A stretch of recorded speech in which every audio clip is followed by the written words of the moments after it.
सीताराम जय सीताराम।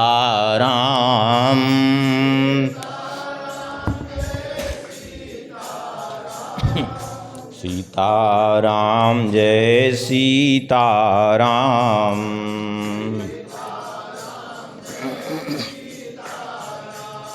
सीताराम जय सीताराम।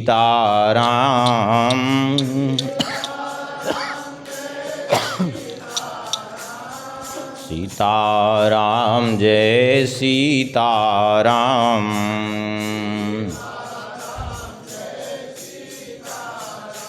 सीताराम जय सीताराम।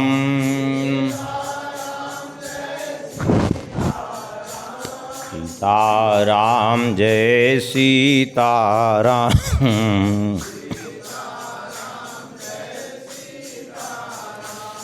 सीताराम जय सीताराम।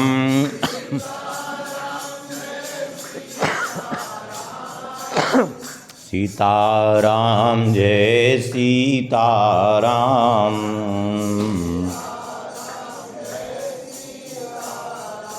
सीताराम जय सीताराम।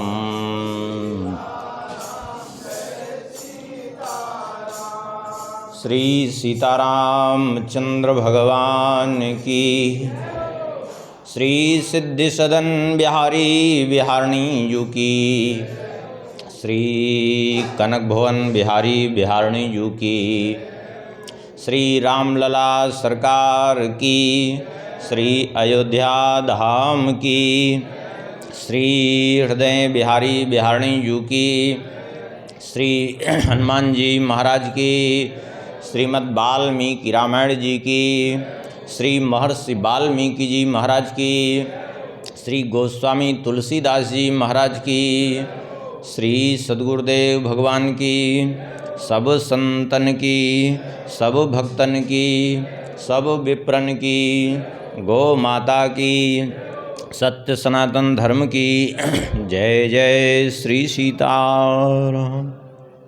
जय जय श्री राधेश्याम।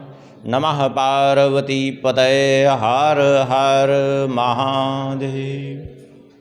हरिशरणम परम मंगलमय परात्पर अखिलेश्वर अकारण करुणावरुणालय भक्तवांछा कल्पतरु। भगवान की महती कृपा करुणा से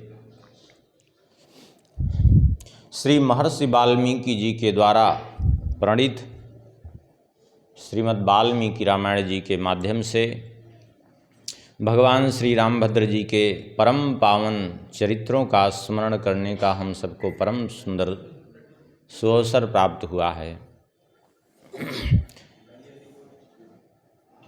श्रीमद् वाल्मीकि रामायण जी के चरित्र को तो बाद में श्रवण करेंगे, उसके पूर्व में हम लोग श्रीमद् वाल्मीकि रामायण चरित्र के महात्म्य का श्रवण करेंगे। महात्म्य का श्रवण अत्यंत आवश्यक है। क्यों? जब तक किसी की महिमा को न जाने वह वस्तु हमें प्राप्त होकर के भी लाभप्रद नहीं हो पाती। जैसे पारसमणि आपको मिल गई हो, अब पारसमणि की महिमा आपको ज्ञात न हो कि इस पारसमणि का प्रभाव क्या है, तो आपके पास पारसमणि हो लेकिन फिर भी दरिद्रता आपकी दूर नहीं होगी।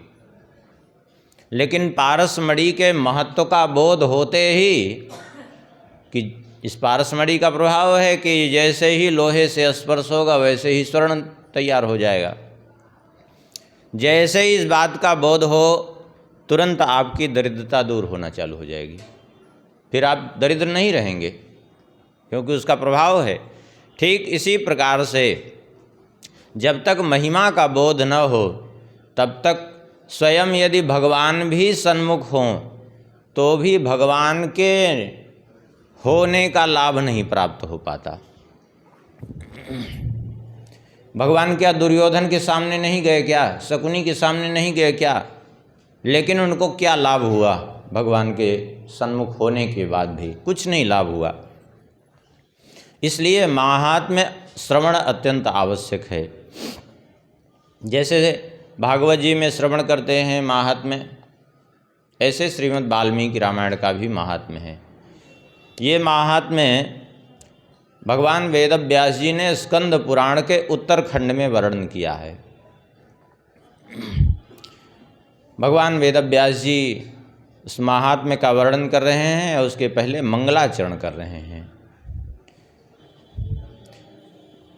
अद्भुत मंगलाचरण है ये। एक ही श्लोक में प्रथमा से लेकर के संपूर्ण संबोधन तक समस्त विभक्तियों का निरूपण कर दिया। हाँ,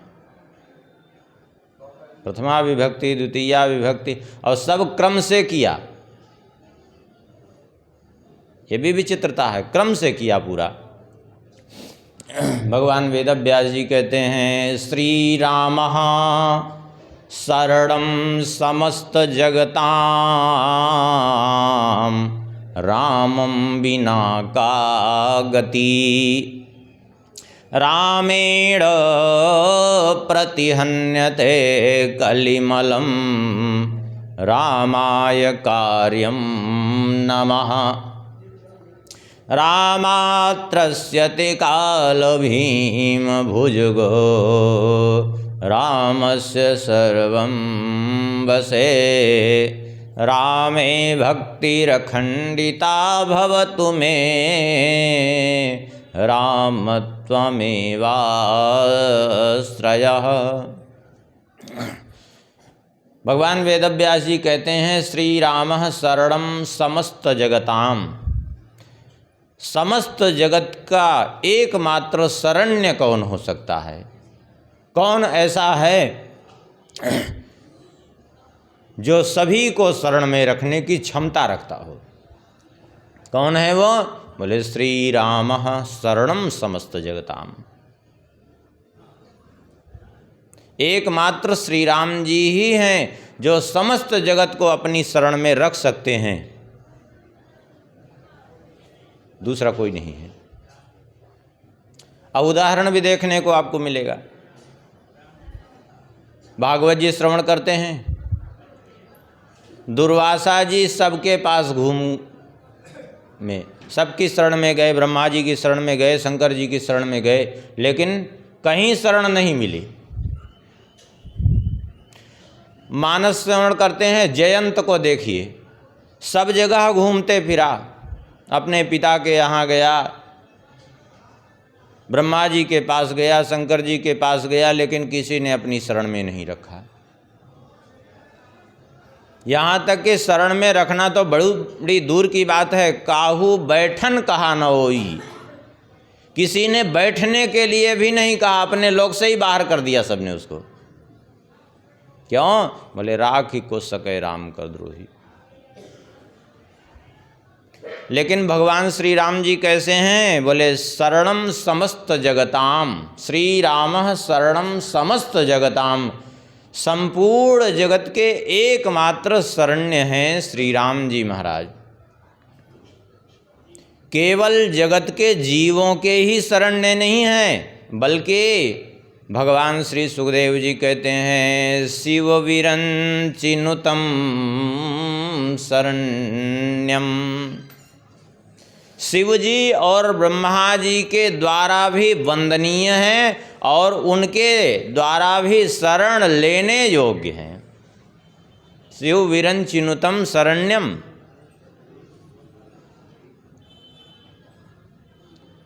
तो इसलिए भगवान वेदव्यास जी कहते हैं सभी के एकमात्र यदि शरण लेने योग्य कोई है तो वो कौन है?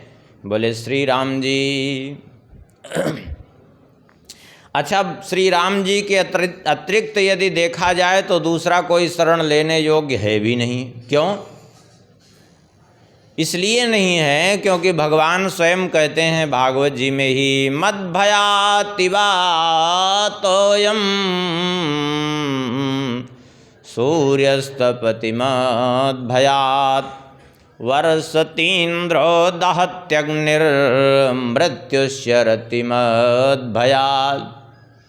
भगवान कहते हैं मेरे भय से वायु बहती है, सूर्यस्तपति मद्भयात्, सूर्य भी मेरे भय से तपते हैं।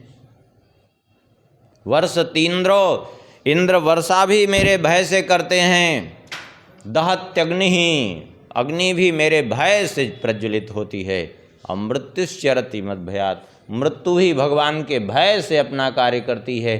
अब भला बताइए, जब सभी स्वयं भयग्रस्त हैं और भगवान से भयभीत होकर के अपना कार्य कर रहे हैं, तो दूसरे को भला कोई कैसे निर्भय बना सकते हैं? तो इसलिए निर्भय होना है तो एकमात्र कहाँ जाए? बोले एकमात्र भगवान श्री राम जी की शरण में जाए। इसलिए कहा श्री राम शरणम समस्त जगताम, रामम बिना का गति। श्री राम जी के बिना यदि कोई चाहे सद्गति, संभव ही नहीं है। श्री राम जी के बिना भजन के यदि कोई सद्गति चाहे, संभव नहीं है। यही बात तो काकभूषण जी कहते हैं, तरहि न बिन से ए मम स्वामी, राम नमामि नमामि नमामि। बिना भगवान श्री राम जी की सेवा किए किसी का उद्धार संभव ही नहीं है, परम गति सद्गति संभव ही नहीं है। ये बात पक्की समझ लीजिए। इसलिए कहते हैं राम बिना का गति, रामेण प्रतिहन्यते कलिमलम। राम जी क्या करते हैं? बोले कलिमलम प्रतिहन्यते।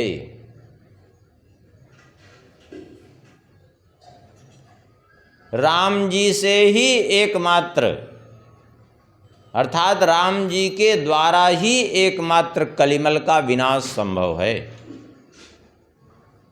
रामेण प्रतिहन्यता ते तृतीया है, अर्थात राम जी के द्वारा ही एकमात्र संभव है कि वे कलयुग के दुष्प्रभाव से जीव को मुक्त कर दें। हन्यते नहीं, प्रतिहन्यते, प्रति उपसर्ग भी लगा है। अर्थात संपूर्ण रूप से यदि कलिमल से जीव मुक्त होना चाहता है तो वो कौन है? एकमात्र श्री राम जी की शरण में चला जाए। वही एकमात्र सर्वविध उपाय हैं, वही समस्त कलिमलों से जीव को मुक्त करने वाले हैं। सीधी बात है। रामाय कार्यम नमः। तब फिर क्या करे? बोले इसलिए एकमात्र श्री राम जी के ही चरणों में वंदन करे, अर्थात राम जी का ही होकर के अपना जीवन बना ले, अपना जीवन निर्वाह करे, क्योंकि राम जी के बिना दूसरी कोई गति नहीं है। पहले ही कह दिया, एकमात्र राम जी का हो जाए। जो कुछ हो राम जी से हो, बने तो रघुवर ते बने, कहे बिगड़े भरपूर। बनना हो तो राम जी से बने, और नहीं बिगड़ना हो तो भरपूर बिगड़ जाए, उसकी चिंता नहीं है। तुलसी बने जो और ते, ता बनवे में धूर। यदि और किसी से बनना हो तो ऐसे बनने में मिट्टी पड़ जाए। क्या मतलब है ऐसे बनने का? इसलिए बनना है तो किससे बने? बोले राम जी से बने। रामात्रस्यति काल भीम भुजगो। ये काल रूपी भयंकर सर्प जो सारे संसार को डस रहा है, यह काल रूपी भयंकर सर्प किससे भयभीत होता है? बोले रामात्रस्यति, श्री राम जी से एकमात्र भयभीत होता है। ये काल क्या है? बोले सब का भक्षण करने वाला है ये काल, किसी को छोड़ता नहीं।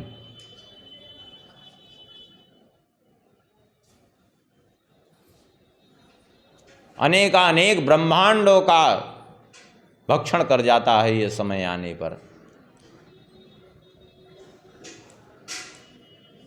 लेकिन वह काल भी किससे भयभीत होता है? रामात्रस्यति काल भीम भुजगो, श्री राम जी से भयभीत होता है। श्री राम जी के इशारे पर वह काल चलता है।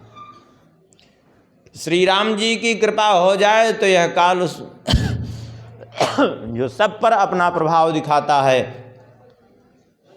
उस पर अपना प्रभाव नहीं दिखा सकता जिस पर श्री राम जी की कृपा हो जाए। कई प्रमाण आपको देख लीजिए, सनकादिक हैं, ब्रह्मा जी की सृष्टि में सबसे पहले उत्पत्ति हुई, और आज भी हैं कैसे, बोले 5 साल के ही दिखते हैं। क्यों? क्योंकि काल का प्रभाव ही नहीं उन पर। क्यों नहीं है? क्योंकि निरंतर भगवान नाम स्मरण में लगे रहते हैं, और निरंतर भगवान नाम स्मरण के प्रभाव से काल उन पर अपना प्रभाव नहीं दिखा पाता। इसलिए कहते हैं रामात्रस्यति काल भीम भुजगो रामस्य सर्वं वसे। सभी को एकमात्र श्री राम जी ने अपने वश में करके रखा है। सभी श्री राम जी के अधीन होकर के अपना सारा कार्य करते हैं। कोई बिना श्री राम जी की आज्ञा के, प्रभु आज्ञा अपेल श्रुति गाई, बिना उनकी आज्ञा से कोई एक पग भी नहीं हिल सकता, एक पत्ता भी नहीं हिल सकता उनकी इच्छा के विपरीत।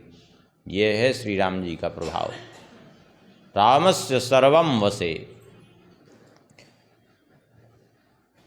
रामे भक्तिरखंडिता भवतु मे। भगवान वेदव्यास जी कहते हैं ऐसे रामे भक्तिरखंडिता भवतु मे, ऐसे श्री राम जी में मेरी अखंडिता भक्ति हो, अर्थात ऐसे श्री राम जी में मेरी अखंड भक्ति हो, बस यही हमारी इच्छा है। अरे भगवान वेदव्यास जी की नहीं, हम लोगों की भी यही इच्छा होनी चाहिए। रामे भक्तिरखंडिता भवतु मे, क्योंकि श्री राम जी की भक्ति ही एकमात्र जीव का परम पुरुषार्थ है, वही एकमात्र जीव का कल्याण करने वाली है। राम त्वमेवाश्रया। हे श्री राम जी महाराज, आप ही एकमात्र हमारे आश्रय हैं। एक श्लोक में इस प्रकार से जो है वंदना की, दूसरे श्लोक में कहते हैं चित्रकूटालयं रामं इंदिरानंद मंदिरं वंदे च परमानंदं भक्तानां भयप्रदम्। यहाँ अयोध्या में निवास करने वाले श्री राम जी की वंदना नहीं कर रहे हैं, बल्कि किन की वंदना कर रहे हैं? बोले चित्रकूटालयं रामं इंदिरानंद मंदिरम। चित्रकूट में निवास करने वाले श्री राम जी की वंदना कर रहे हैं, जो कैसे हैं? बोले इंदिरानंद मंदिरम, जो श्री जानकी जी के आनंद मंदिर हैं, जो श्री जानकी जी के हृदय में निवास करने वाले और भक्तों को अभय प्रदान करने वाले।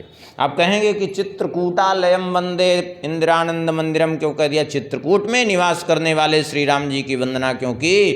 बोले इसलिए चित्रकूट में ही निवास करने वाले श्री राम जी की वंदना की कि मानो कहने का भाव ये है कि अयोध्या में तो राजाधिराज हैं, बड़े बड़े सब जो है घेरे रहते हैं। अयोध्या में मिलना श्री राम जी से बहुत कठिन है कि नहीं? और मिलेंगे भी तो कुछ समय के लिए मिलेंगे, फिर राजधर्म की एक मर्यादा के अनुसार मिलना पड़ेगा। राजधर्म की मर्यादा के अनुसार ही भक्त की इच्छा भी पूर्ण कर सकते हैं, क्योंकि वहाँ राजाधिराज हैं। लेकिन चित्रकूट बिहारी श्री राम जी की वंदना क्यों कर रहे हैं कि हम चित्रकूट बिहारी श्री राम जी की? क्योंकि चित्रकूट में कोई मर्यादा नहीं। चित्रकूट में तो कोल भील को भी उठा के अपने गले से लगाते हैं और उनकी भी वाणी भी ऐसे सुनते हैं सुनहि मुदित मन पितु अरु माता, जैसे बच्चे की वाणी जो है माता पिता सुनते हैं, बच्चे की तोतड़ी वाणी सुनकर के प्रसन्न होते हैं, ऐसे ही उन सब की अटपटी वाणी सुनकर के भी प्रसन्न होते हैं, उनको भी गले से लगाते हैं। इसलिए कह रहे हैं चित्रकूटालयम रामम इंदिरानंद मंदिरम। चित्रकूट बिहारी श्री राम जी की वंदना कर रहे हैं। फिर कहते हैं श्री राम जी हैं कौन? बोले ब्रह्म विष्णु महेशाद्या यस्यां सालोक साधका नमामि देवं चिद्रूपं विशुद्धं परमं भजे। ब्रह्म विष्णु महेशाद्या यस्यांसा लोक साधका, समस्त लोकों के साधक अर्थात लोकों का सृजन पालन संहार करने वाले ब्रह्मा विष्णु महेश अर्थात ब्रह्मा जी, भगवान विष्णु और शिव जी भी जिनके यस्यांसा जिनके अंश से उत्पन्न होते हैं, उन श्री राम जी की हम वंदना कर रहे हैं। जिन श्री राम जी के अंश मात्र से ब्रह्मा विष्णु महेश का सृजन होता है, जो ब्रह्मा विष्णु महेश संपूर्ण जगत का सृजन पालन संहार करते हैं, उन ब्रह्मा विष्णु महेश को भी उत्पन्न करने वाले, प्रकट करने वाले, अपने अंश से प्रकट करने वाले श्री राम जी की मैं वंदना कर रहा हूँ। जो कैसे हैं? बोले नमामि देवं चिद्रूपम, जो साक्षात चिद रूप हैं अर्थात सच्चिदानंद स्वरूप हैं, जो समस्त जीवों के चैतन्य स्वरूप हैं। नमामि देवं चिद्रूपम अविशुद्धम, जो परम शुद्ध, जिनमें माया का कहीं कोई लेस मात्र भी नहीं है, माया का कोई अंश नहीं है, ऐसे श्री राम जी की हम वंदना करते हैं। इस प्रकार से इन 3 श्लोकों में मंगलाचरण करके और फिर महात्म्य का वर्णन प्रारंभ कर दिया। शौनकादिक ऋषि वहाँ नैमिषारण्य के परम पावन पवित्र क्षेत्र में विराजमान हैं। और एक दिन की बात है, शौनकादि ऋषियों ने श्री सूत जी महाराज से उनका बड़े आदरपूर्वक अभिवादन करके उनसे प्रश्न किया। ऋषियों ने कहा, भगवन् सर्वमाख्यातं यत्पृष्टं विदुषात्तया संसार पास बद्धानां दुखानि च सुबहूनि च। ऋषियों ने कहा, हे सूत जी महाराज, आप तो बड़े विद्वान हैं, ज्ञान संपन्न हैं, इसलिए हम आपसे कुछ प्रश्न पूछना चाहते हैं। कृपा करके ये बताइए, संसार पास बद्धानाम दुखानि सुबहूनि च, संसार पास में बंधे हुए जो जीव हैं, जो एक तो स्वयं बंधे हुए हैं, बंधा हुआ व्यक्ति स्वाभाविक रूप से दुखी होता है, और उस पर भी बंधे हुए होने के बाद भी उसको प्रताड़ित किया जा रहा हो, उसकी पिटाई की जा रही हो, तब तो फिर कहना ही क्या। भाई एक तो बंधा हो और उस पर भी उसको पीटा जा रहा हो, जैसे बैल है, बंधा है बेचारा, एक तो बंधा रहता है, दूसरे जो है वो भार भी खींचता रहता है, उस पर भी पीटता भी है। यही तो दशा जीव की भी है, संसार के पास में बंधा हुआ भी है, घर गृहस्थी का संसार का भार भी ढो रहा है, और उस पर से दुखों की पिटाई भी हो रही है। यही तो दशा हो रही ना। तो ऐसे जीवों की जो दशा हो रही है ये हमसे देखी नहीं जा रही है। तो एतत् संसार पाशस्य छेदका कतमा स्मृता कलौ वेदोक्त मार्गाश्च नश्यन्ति दितयोदिता।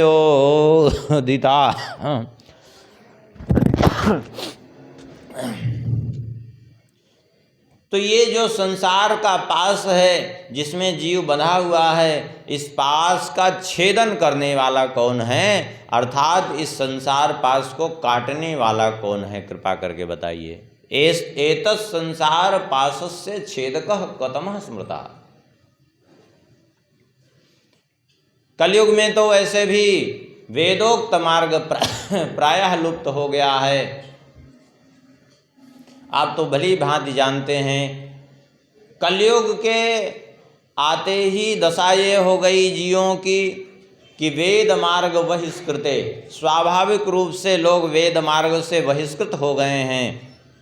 और पाखंडत्वम प्रसिद्धम वै सर्वैश्च परिकीर्तितम, चारों ओर एकमात्र पाखंड का बोलबाला चल रहा है। पाखंड माने जो ना हो वो भी दिखाने की चेष्टा करना। पातिरक्षति वेदः तान खंडेति पाखंडः, अर्थात जो वेद जगत के जीवों का संरक्षण करते हैं अपने उपदेश के माध्यम से, उसी का जो खंडन करते हैं उसी को पाखंड कहते हैं, सीधी बात है। अथवा पाखंड तानि पापस्य खंडानि लिंगम खंडमिहोच्यते, पाप का ही जो दूसरा खंड हो, खंड माने भाग हो, उसी को पाखंड कहते हैं, सीधी बात है। पाप और पाखंड में कोई अंतर नहीं, एक ही है, एक दूसरे के खंड है। इस कलयुग में जीव प्रायः कामार्ता हर्षदेहाश्चा, कामातुर होंगे लोग, और देखा भी जाता है काम का प्रभाव कलयुग में बहुत ज़्यादा होता है।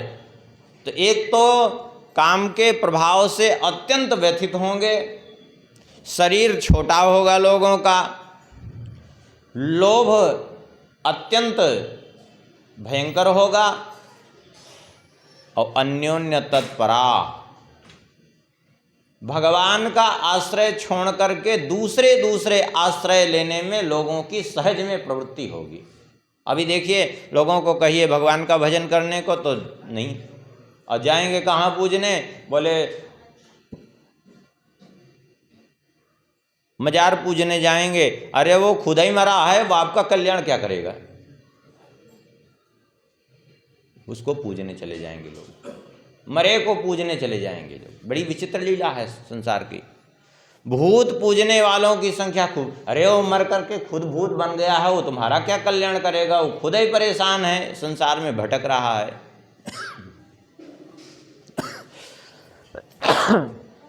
ये है संसार की दशा। और स्वल्पायु जीव अल्पायु होंगे प्रायः। अब आयु का तो कोई किसी का भरोसा ही नहीं, कब कौन गुजर जाए। स्त्रियां भी स्वपोषण पराः, केवल अपने पोषण के लिए कुछ भी करने के लिए तत्पर रहेंगी, और यहाँ तक कि वेश्याचरण तत्पराः, वेश्यावृत्ति करने में भी कोई संकोच नहीं।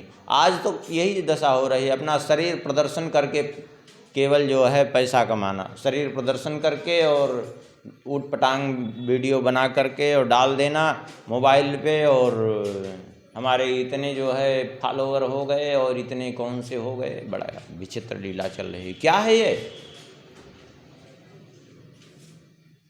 ये सब पहले से इसीलिए लिख दिया गया। और पतिवाक्य मनादृत्य सदा निग्रह तत्परा, पति की बात को न मानने वाली, और दूसरे के घर में सदा निवास करने वाले। हाँ, दूसरे के यहाँ लोग स्त्रियों को बहुत आजकल अच्छा लगता है। दुशीलो ले सुकरिष्यन्ति पुरुषेषु सदा स्पृहाम, सदा दुष्ट पुरुषों की ही इच्छा उनके मन में बनी रहेगी, ऐसी स्थिति होगी। वाचालास्य भविष्यन्ति कलौ प्रायेण योषितः, कलयुग में प्रायः स्त्रियां जो है वाचाल होंगी, अर्थात बहुत ज़्यादा बोलने वाली होंगी। और ये तो घरों की स्थिति है स्त्री पुरुषों की। और भिक्षवश्चापि मित्रादे स्नेह संबंधयंत्रिता,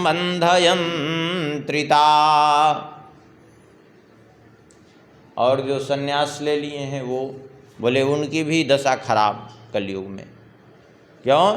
वे भी तमाम मित्र स्नेहादयंत्रता, बहुत ज़्यादा लोगों को इकट्ठा करना, अपने से जोड़ना, बस यही एकमात्र प्रयोजन जीवन का रह गया।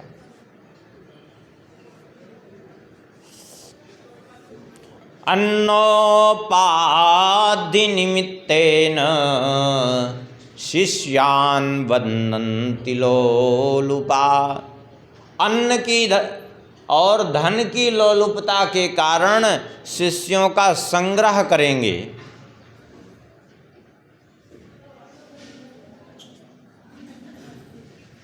ये तो दशा हो जाएगी। ऐसी स्थिति में कलयुग में कृपा करके बताइए कैसे जीवों का कल्याण होगा? क्योंकि मनः शुद्धि विहीनानाम निष्कृतिश्च कथम भवेत्, जब तक मन पवित्र न हो तब तक जीव की शुद्धि संभव नहीं है। इसलिए मन पवित्र अत्यंत आवश्यक है। तो कृपा करके बताइए ऐसी स्थिति में जीवों का मन पवित्र कैसे होगा?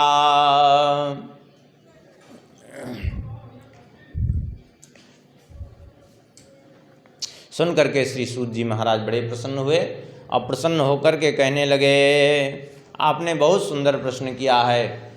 ये जितने आपने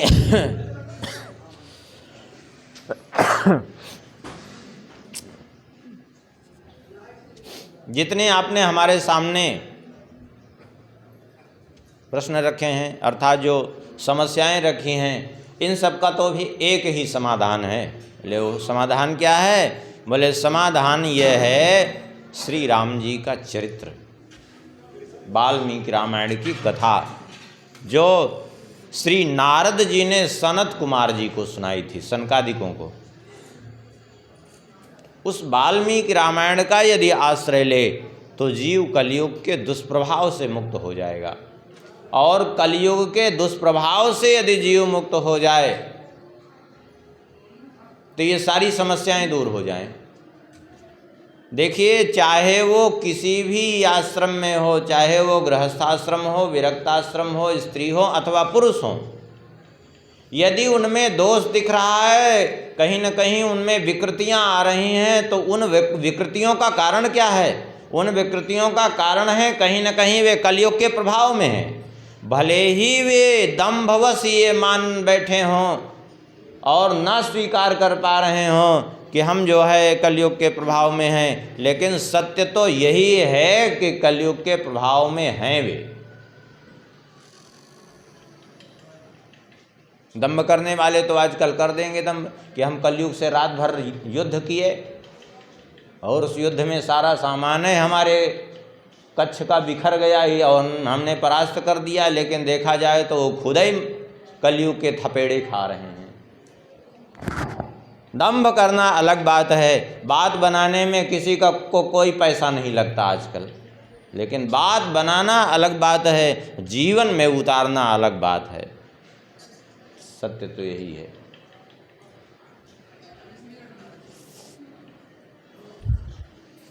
लेकिन बात चाहे जितनी बढ़िया बढ़िया बनावे, लेकिन जीव का कल्याण जो है बिना आचरण के संभव नहीं है।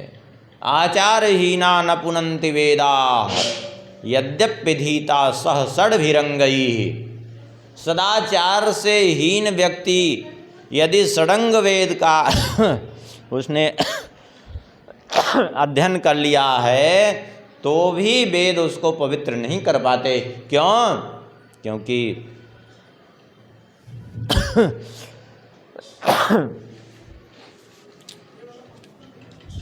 इसको बंद कर लीजिए।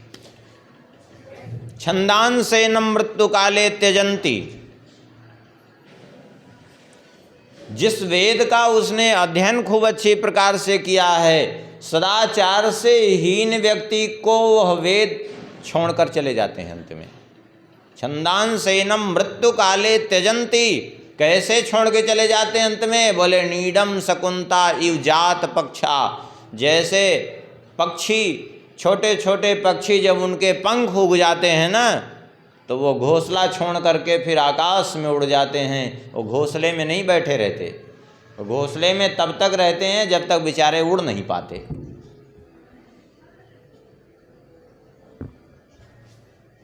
इसलिए यदि जीव अपना कल्याण चाहता है तो एकमात्र श्री राम नाम का आश्रय ले ले, क्योंकि राम नाम परायेतु घोरे कलियुगे द्विजाः तैव कृत कृत्यास्य न कलिर्बाधते हितान।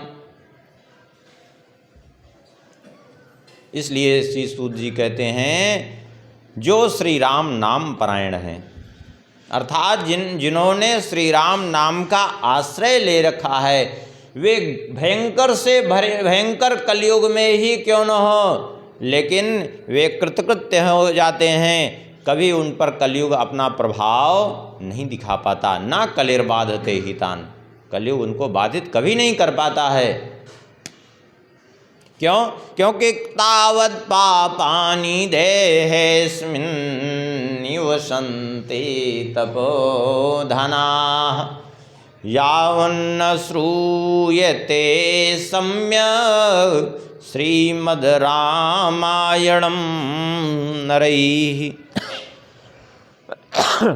कहते हैं जब तक जीव भगवत चरित्र में अवगाहन नहीं करता, जब तक भगवान नाम में वो गोता नहीं लगाता, अर्थात भगवान नाम का कीर्तन नहीं करता, अपने जीवन में जब तक भगवान नाम को उतारता नहीं है, भगवत चरित्र में जब तक गोता लगाता नहीं है, तब तक निश्चित रूप से समझ लीजिए उसके देह में पाप निवास करते ही हैं।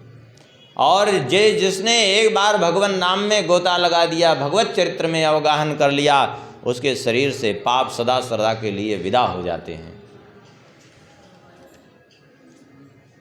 लेकिन ये भगवान की कथा अत्यंत दुर्लभ है। दुर्लभैव कथा लोके श्रीमद् रामायणोद्भवा। कहते हैं ये अत्यंत दुर्लभ है। कोटि जन्म समुत्थेन पुण्य नयुत लभ्यते, करोड़ों जन्मों का पुण्य जब होता है तब जाकर के ये प्राप्त होती है। आप कहेंगे ये दुर्लभ कैसे है? अरे कथा तो खूब हो रही जगह जगह, कहीं भी जाके सुने। आजकल तो लोगों के पास मोबाइल है, उसमें भी सुन। अरे एक बात ध्यान दीजिए, ये भी कथा भले ही खूब हो रही है, मोबाइल भी है, उसमें भी तमाम कथाएं पड़ी हैं, लेकिन जरा विचार करिए कि मोबाइल में कथा कितनी देर सुनते हैं और फालतू की चीज़ कितनी देर देखते हैं। विचार करिए। तो आखिर हाथ में होते हुए भी दुर्लभ है कि नहीं है? क्यों? क्योंकि आपका वो पुण्य ही नहीं हो पा रहा है कि उसमें आपको प्रवृत्त कर दे। वो कथा बगल में होती रहती है, अब पंचायत हो जाएगी, वो कथा में नहीं बैठेंगे। और तो और आजकल तो बड़ी विचित्र स्थिति और खड़ी हो गई। क्या? एक तो भगवान की कथा स्वाभाविक ही दुर्लभ है, और दूसरी भी आजकल तो और भी समस्या हो गई है कि वो कथाई में को नौटंकी बना के रख डाला लोगों ने। कथाई में ऐसा नौटंकी जोड़ दिया कि वो कथा तो पूरी उसी में लुप्त हो गई, केवल नौटंकी रह गई। ये भी समस्या होती जा रही। तो दुर्लभ ही तो है।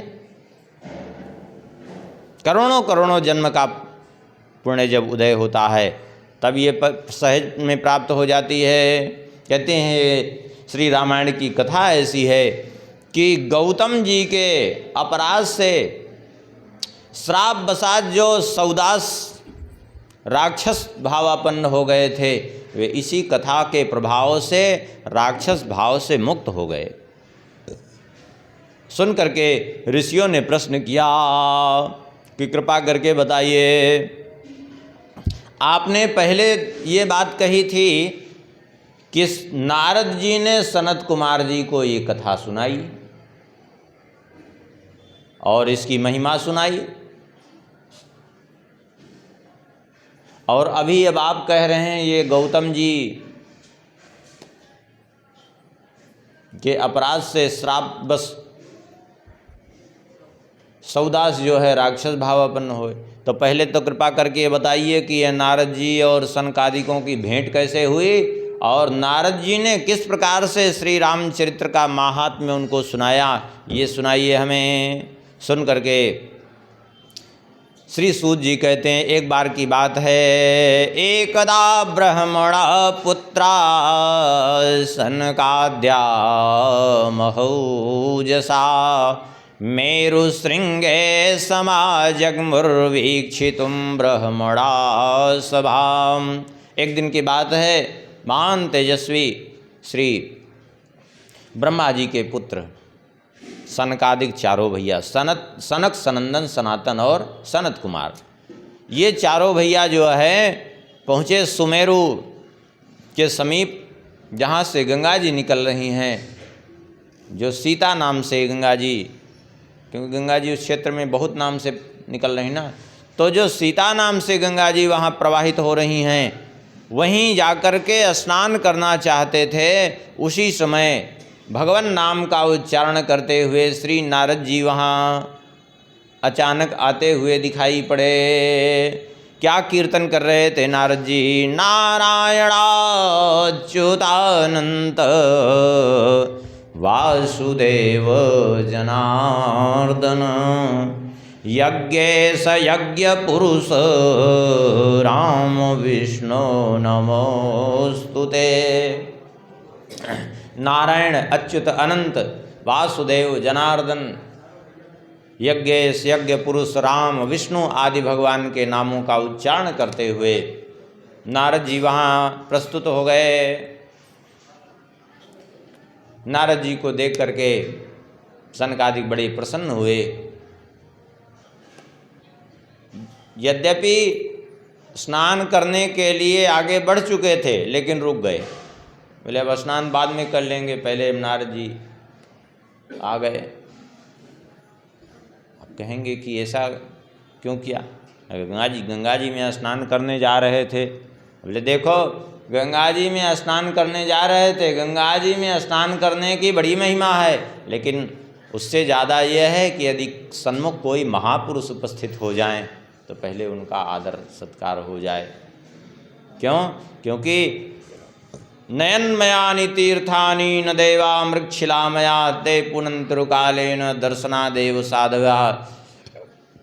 नदियाँ, गंगा आदि नदियाँ, तीर्थ, ये सब स्नान करने से पवित्र करते हैं, सेवन करने से पवित्र करते हैं, लेकिन बहुत दिनों में। लेकिन दर्शनादेव साधवा, महत्पुरुष तो दर्शन मात्र से पवित्र कर देते हैं।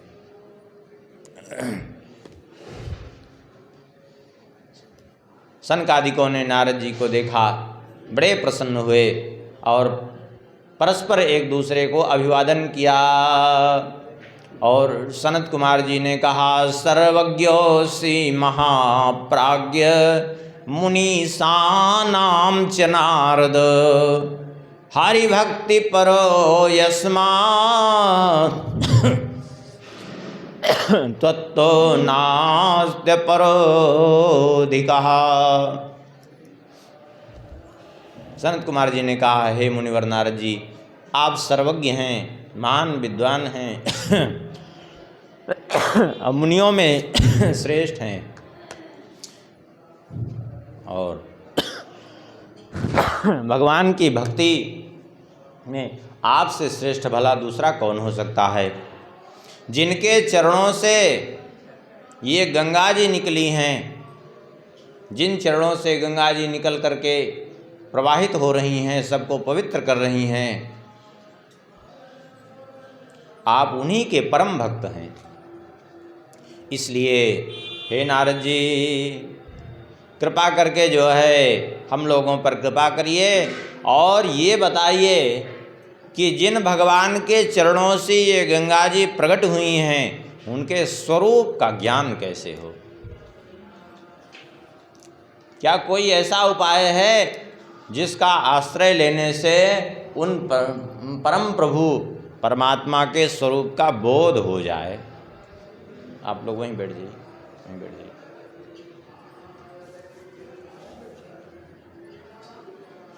तो कृपा करके बता दीजिए। सुन करके नारद जी ने कहा, नमः पराय देवाय परात्परतराय च परात्पर निवासाय सगुणाय गुणाय च। नारद जी ने कहा, जो पर से भी परतर अर्थात श्रेष्ठ से भी जो श्रेष्ठ हैं, ऐसे परम तत्व श्री राम जी की हम वंदना करते हैं, जिनका परम धाम सर्वोत्कृष्ट है। ऐसे श्री राम जी को हमारा बारंबार वंदन है, जो ज्ञान स्वरूप भी हैं और अज्ञान स्वरूप भी हैं। ज्ञानाज्ञान स्वरूप आए, आप कहेंगे ज्ञान स्वरूप और अज्ञान स्वरूप? हाँ, क्योंकि भगवान के अतिरिक्त संसार में कुछ है ही नहीं। भगवान गीता में भी यही कह रहे हैं, सत सच्चाहम अर्जुन। अर्जुन, सत जो कुछ दिख रहा है वो भी मैं हूँ, और असत जो कुछ दिख रहा है वो भी मैं ही हूँ, क्योंकि मेरे अतिरिक्त तो दूसरी कोई सत्ता ही नहीं है। तो जो ज्ञान स्वरूप अज्ञान स्वरूप दोनों ही स्वरूप हैं, और धर्माधर्म स्वरूपणे, जो धर्म स्वरूप भी हैं अधर्म स्वरूप भी हैं, विद्या स्वरूप भी हैं अविद्या स्वरूप भी हैं, और ये सब होते हुए भी स्वस्वरूप आए, जो अपने ही स्वरूप में प्रतिष्ठित रहते हैं। ऐसे श्री राम जी को मेरा बारंबार वंदन है। आपने पूछा है कि जो है क्या करें कि जिससे भगवत स्वरूप का बोध हो जाए, उनका तत्वता बोध हो जाए, तो उसका एक ही उपाय है। यदि जीव उनके चरित्र का, उनके नाम का आश्रय ले ले, तो यह सहज में संभव हो जाएगा।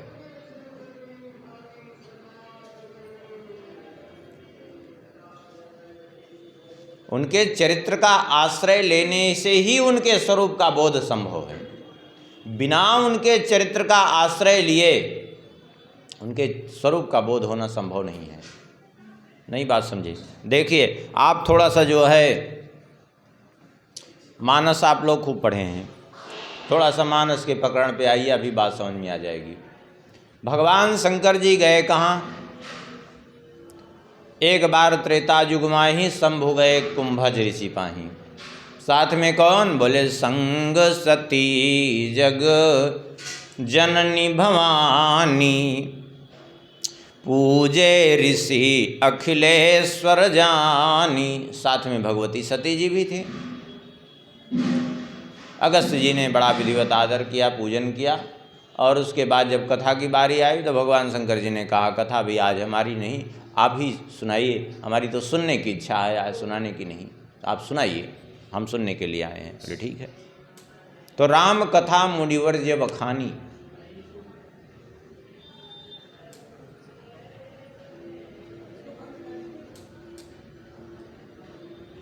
श्री राम कथा वर्णन की,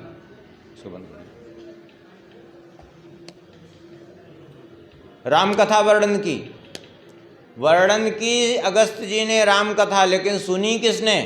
बोले सुनी महेश परम सुख मानी। सुनने में गई तो सती जी साथ में थी, लेकिन सुनी महेश। सती जी का ध्यान कथा में नहीं रहा, सती जी ने कथा में मन अपना नहीं लगाया, श्रवण नहीं किया कथा। अब परिणाम क्या हुआ उसका? यदि कथा सुनी होती प्रेम से, तो जो लौटते समय दंडकारण्य में श्री राम जी को रोते हुए देख करके जो उनको मोह हुआ, वो मोह कभी नहीं होता। क्यों? क्योंकि कथा सुन करके उनको बोध हो गया होता, वो चरित्र भी तो श्रवण किया होता कथा में कि श्री राम जी ने ऐसी ऐसी लीला की, लेकिन वो कथा नहीं सुनी थी और नहीं सुनने के कारण उनके स्वरूप का बोध नहीं हो पाया। और परिणाम क्या हुआ?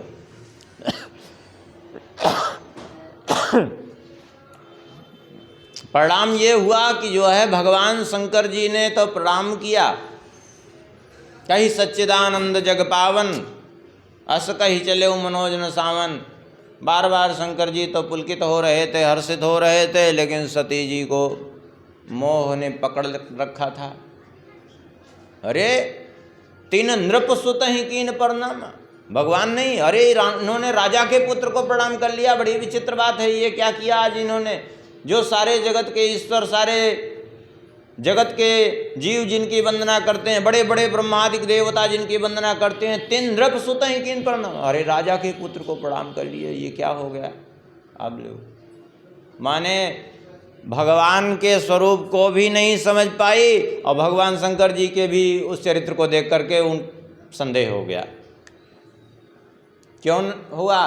क्योंकि चरित्र नहीं सुना था ठीक से। और यहाँ तक कि भगवान शंकर जी ने बार बार समझाया, लेकिन फिर भी समझ में नहीं आया। और समझ में नहीं आया यहाँ तक भी, और चली गई परीक्षा लेने के लिए। और शंकर जी ने कहा था कि परीक्षा लेना, लेकिन विवेक पूर्वक विचार करके फिर भी नहीं विवेक का आश्रय लिया और सीता जी का रूप धारण ही कर लिया। परिणाम क्या हुआ सभी जानते हैं। अब फिर भी संदेह मिटा नहीं। ये तो जान गई जब श्री राम जी ने प्रणाम किया और कहा जो है विपिन अकेल किरो फिरो के ये तो कहो बहोरी कहाँ वृष के तू, भगवान भोलेनाथ कहाँ हैं? आप अकेली कहाँ घूम रही हैं? कहने का तात्पर्य ये था भगवान श्री राम जी का कि आपका नाम है सती, और सती तो जो होती है वो अपने पति की सदा अनुगामिनी होती है, और भगवान शंकर जी कहाँ, आप अकेली? लो ये क्या लीला चल रही है? संकुचित हो गई। परिणाम में उसका सभी जानते हैं, लेकिन तब भी संदेह दूर नहीं हुआ। पार्वती जी के रूप में आने के बाद भी कहती हैं यद्यपि मुझे संदेह नहीं है वो परमात्मा थे, लेकिन फिर भी अभी तक मेरे मन का उहापोह फिर भी नहीं गया। बोले अब को क्या समस्या है उहापोह? अब कौन सा उहापोह है? बोले उहापोह यही है कि आखिर वे परमात्मा है तो रो क्यों रहे थे? वो तो परमात्मा तो सर्वज्ञ, जब हमने रूप बदल लिया तब वो पहचान गए, तो फिर अपनी पत्नी का पता कैसे नहीं जान रहे थे? जो वृक्षों से पूछ रहे थे और लताओं से पूछ रहे थे, पशु पक्षियों से, हे खग मृग हे मधुकर श्रेणी तुम देखी सीता मृगनयनी, ये क्या है? बोले यही है मोह। और ये मोह कब दूर हुआ? बोले जब शंकर जी ने उनको श्री राम चरित्र सुनाया। रचि महेश निज मानस राखा, पाई सुसमय शिवासन भाखा, तब जाकर के वो संदेह दूर हुआ। इसीलिए कह रहे हैं यहाँ नारद जी कि बिना श्री राम जी का चरित्र श्रवण किए उनके तत्व का बोध हो जाए यह संभव ही नहीं है। पक्की बात है।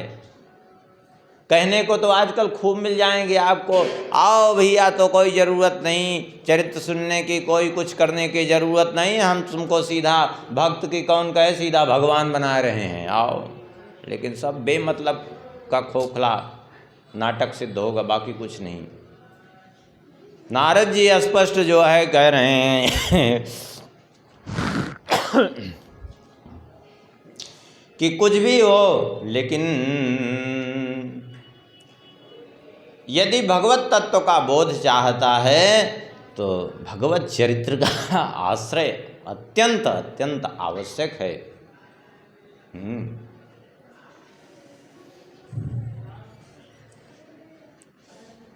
सनत कुमार जी ने प्रश्न किया कि कृपा करके ये बताइए कि रामायणम केन प्रोक्तम सर्वधर्म फलप्रदम प्राप्ता कथम गौतमेन सौदासो मुनिसत्तमः। सनत कुमार जी ने कहा नारद जी से, हे नारद जी, कृपा करके ये बताइए, इस श्री रामायण का किसने जो है वर्णन किया, जो समस्त धर्मों का फल प्रदान करने वाली है। और कृपा करके ये बताइए कि किस प्रकार से गौतम जी के अपराध से सौदास जी श्राप बसात राक्षस कैसे बने और फिर वे मुक्त कैसे हुए, कृपा करके बताइए। श्री नारद जी कहते हैं, आस्ते कृत युगे विप्रो धर्म कर्मो विशारदः सोमदत्त इति ख्यातो नामना धर्म परायणा। ये सतयुग की बात है। कोई ऐसा न समझे कि ये केवल जो है कलयुग के लिए, जीवों के लिए ही वर्णन की जा रही, नहीं, चारों युगों के लिए, जीवों के लिए कल्याणकारक है। अब ये जो कथा वर्णन कर रहे हैं सतयुग के, आगे अन्य युगों का भी आ जाएगा चरित्र। सतयुग में एक ब्राह्मण थे जिनका नाम था सोमदत्त। धर्म कर्म का उनको अच्छी प्रकार से ज्ञान था और धर्म कर्म के पालन में वे सदैव तत्पर रहते थे। उन्हीं सोमदत्त को सौदास भी लोग कहते थे। एक बार की बात है, शिव मंदिर में बैठे हुए वे भगवान शंकर जी की आराधना कर रहे थे। उसी समय श्री महर्षि गौतम जी वहाँ पधारे और श्री महर्षि गौतम जी को अपने निकट आया हुआ देख करके भी उठ करके खड़े नहीं हुए, प्रणाम नहीं किया। महर्षि गौतम जी इनके गुरु थे। देखिए, गुरु तो गुरु ही हैं। कोई भी यदि ब्रह्मज्ञान संपन्न महापुरुष सन्मुख आ जाए तो उसका अभिवादन न करने से तुरंत सारे पुण्य उसी समय क्षय हो जाते हैं। परिणाम यही हुआ कि श्री गौतम जी पधारे। गौतम जी इनके गुरु थे, शिव जी की पूजा में रत थे। इन्होंने उठ करके प्रणाम तक नहीं किया। श्री गौतम जी ने तो कुछ नहीं कहा, लेकिन भगवान शंकर जी सहन नहीं कर पाए और भगवान शंकर जी को क्रोध हो आया और भगवान शंकर जी ने श्राप दे दिया इनको कि अरे मूर्ख, तू एक ब्राह्मण है, धर्म कर्म का तुझे ज्ञान है, फिर भी जो है एक तुम्हारे गुरुदेव जो महान तत्व ज्ञान से संपन्न गौतम जी पधारे तुम्हारे सामने और तुमने उठ करके प्रणाम नहीं किया, इसलिए तुम राक्षस हो जाओ। भगवान शंकर जी ने इस प्रकार से जब श्राप दे दिया तो वो तो बड़े दुखी हो गए सोमदत्त जी। इधर जो है गौतम जी ने भगवान शंकर जी से प्रार्थना की, प्रभु इसके अपराध को क्षमा करिए।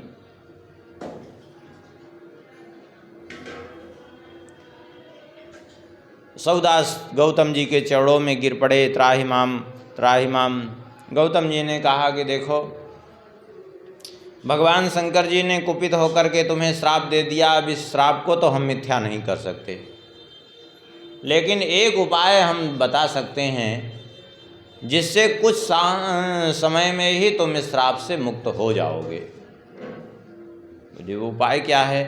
बोले उपाय ये है कि ऊर्जे मासे सिते पक्षे रामायण कथामृतम नवान्हा चैव श्रोतव्यम भक्ति भावेन सादरम। कार्तिक मास के शुक्ल पक्ष में तुम यदि 9 दिन तक रामायण की कथा श्रवण करो तो उसके प्रभाव से तुम जो है मुक्त हो जाओगे इस राक्षस भाव से। इसलिए जो है इसका तुम श्रवण करना। सोमदत्त ने कहा कि कृपा करके बताइए ये रामायण का चरित्र किसके द्वारा वर्णित है, हम इसको कैसे श्रवण करें। गौतम जी ने कहा इस रामायण काव्य का निर्माण श्री महर्षि वाल्मीकि जी ने किया है और जिसमें श्री राम जी का दिव्य चरित्र वर्णित है। उसी श्री राम जी के चरित्र को तुम अपने जीवन में उतार लो, उसको श्रवण करो, उसका मनन करो, तो तुम इस श्राप से मुक्त हो जाओगे।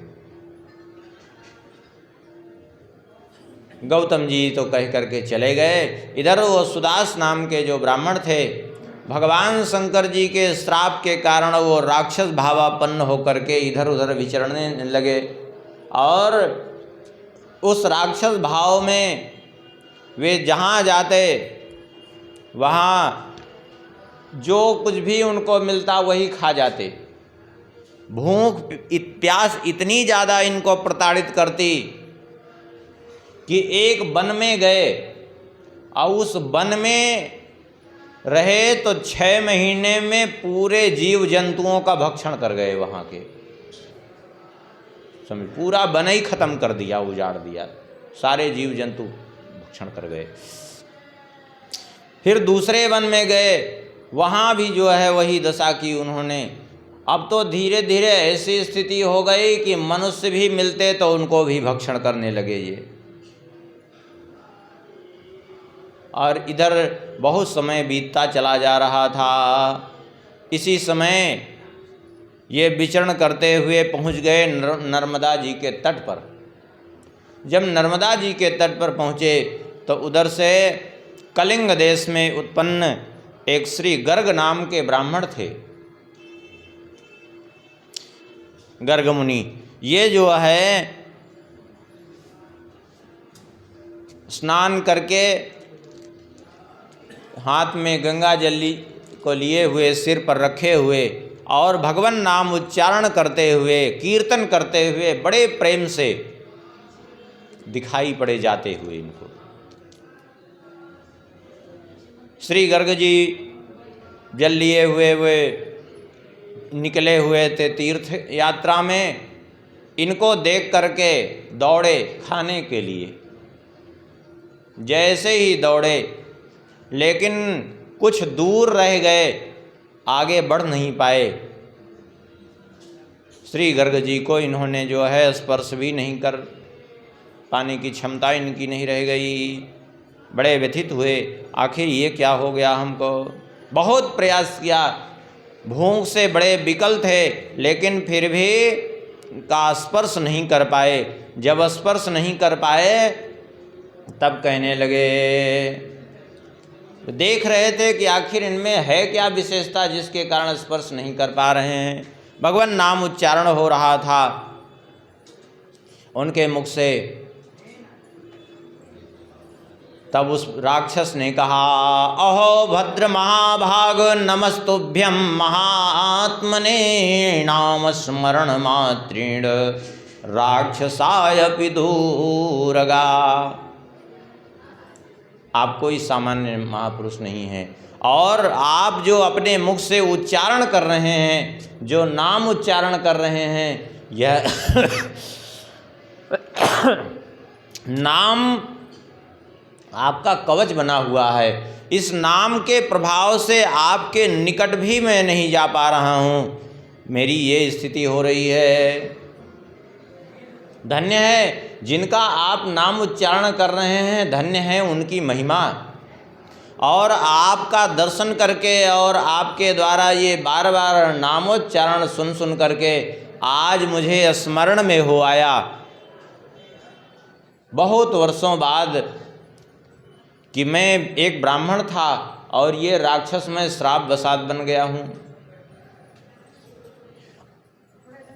अब कृपा करके बैठ जाइए, कृपा करके मुझे इस राक्षस भाव से छुड़ा लीजिए और मुझ पर कृपा कर दीजिए। मैं बहुत वर्षों से जो है राक्षस भाव में विचरण कर रहा हूँ। मैंने अपने गुरुदेव की अवहेलना की और उसके कारण से मैं श्रापित हुआ। चरणों में गिर पड़ा दूर से ही वो राक्षस सौदास गर्ग जी ने कहा, देखो यदि तुम तैयार हो तो तुम्हारी मुक्ति का उपाय है। इसके लिए तुम्हें जो है श्री रामायण की कथा सुननी पड़ेगी। यदि तुम श्री रामायण की कथा सुनो तो ये तुम्हारा राक्षस भाव छूट जाएगा और तुम फिर से जो है तुम्हारे अंदर सद्बुद्धि का विकास हो जाएगा, भगवत तत्व का बोध भी हो जाएगा। उसने कहा, अब हम किसके पास जाएं रामायण की कथा श्रवण करने? आप ही हमें कृपा करके श्री रामायण की कथा सुना दीजिए। हमको कब सुनना चाहिए, कैसे करें हम? जिस प्रकार से हो हमारा कल्याण करिए। सुन करके गर्ग जी ने कहा, इसके लिए तुम्हें एक काम करना है। ये कार्तिक महीना चल रहा है और कार्तिक महीना गौतम जी ने कहा था इनसे, पहले कार्तिक महीना चल रहा है, तुम एक काम करो, तुम निश्चिंत हो जाओ, हम तुम्हें कथा सुना देंगे। और फिर 9 दिन तक श्री गर्ग जी ने उनको कथा सुनाई। और कथा सुनाई तो पूरी कथा जब हो गई तो कथा होने के बाद उनका वो राक्षस देह छूट गया। और राक्षस देह छूट गया, वो दिव्य विमान आकाश से आया और उस पर बैठ करके वे भगवान के परम धाम को चले गए। यह है श्री रामायण की कथा का प्रभाव। देखिए, कथा का प्रभाव अभी भी है, लेकिन कथा प्रेम से सुने तो। एक जगह की सत्य घटना है, ओरछा के समीप की। एक पंडित जी थे, बेचारे बड़े सरल स्वभाव के, अध्ययन किए। अब उनकी इच्छा हुई कि कहीं कथा जा कर के कहें, तो एक गांव में पहुँचे। बोले, भैया यहाँ अगर कोई कथा सुनना चाहो तो आप लोग सब लोग इकट्ठा हो जाओ, हम कथा सुना दें। ठीक। वो कुछ दुष्ट स्वभाव के लोग थे, मिल गए थे। उन्होंने जो है पंडित जी को बहकाने के लिए क्या किया कि कह दिया कि तुम एक काम करो कि हम में तो अभी नहीं, वो 2 भाई वहाँ रहते हैं। एक खंडहर पड़ा था। बोले 2 भाई वहाँ रहते हैं। वो खंडहर क्या, वो कभी मंदिर था, लेकिन वहाँ कोई भय बस जाता नहीं था। 2 भाई मर करके प्रेत हो गए थे वहीं, ब्रह्म राक्षस। बोले वो 2 भाई हैं, वही कथा सुनेंगे तुमसे, अगर चले जाओ तुम उनको कथा सुनाने। तो वो तो समझ नहीं पाए कि वो प्रेत हैं कोई, वो तो उन सब दुष्टों ने उनको ऐसे ही फालतू भेज दिया था। लेकिन जब वो वहाँ गए तो वो संयोग से वो दोनों भाई प्रकट होकर के सामने आ गए। बोले, आप पंडित जी कैसे यहाँ पधारे? ये प्रेतों में बड़ी जो है कुछ आगे की भी जानने की क्षमता होती है, क्योंकि देव योनि की ही अधम योनि है ये। बोले हम सुना कि आप दोनों लोग कथा सुनना चाहते हैं। बोले हाँ, कथा तो सुनना चाहते हैं, और हमारे पास जो है सोने की मुहरें हैं, वही हम आपको दे देंगे, हमें कथा सुना दीजिए। लेकिन एक बात है। बोले क्या? बोले हम ही दोनों भाई रहेंगे, यहाँ दूसरा कोई आएगा नहीं सुनने के लिए, दूसरा कोई आएगा नहीं सुनने के लिए, और हम दोनों का कल्याण कर दीजिए, आप कथा सुना दीजिए। ठीक है।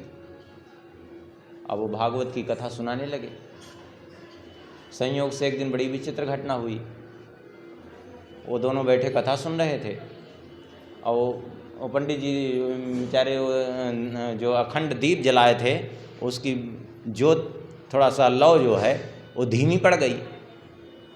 और जो धीमी पड़ गई तो जो है उसकी दृष्टि गई। वो कथा सोचे अब बीच से उठें कैसे, तो वहीं से वो तो प्रेत था, वहीं से हाथ बढ़ाया लंबा सा और ज्योत बढ़ा दिया। अब तो वो देख के घबराए, पंडित जी ये कौन सी समस्या खड़ी हो गई भाई, ये कौन सी समस्या, ये तो लगता है आदमी है ही नहीं, तो सचमुच में प्रेत हैं तो पूरे। उन्होंने कहा आप चिंता मत करिए, आप तो हमें कथा सुनाइए। अभी वो कथा सुने, अवंत में जो है वहीं कहीं धन गड़ा हुआ था, तमाम पुश्तैनी किसी ने गाड़ के रखा था, बोले यहाँ पे जो है ये इतना धन है, आप इसको खोद लीजिए।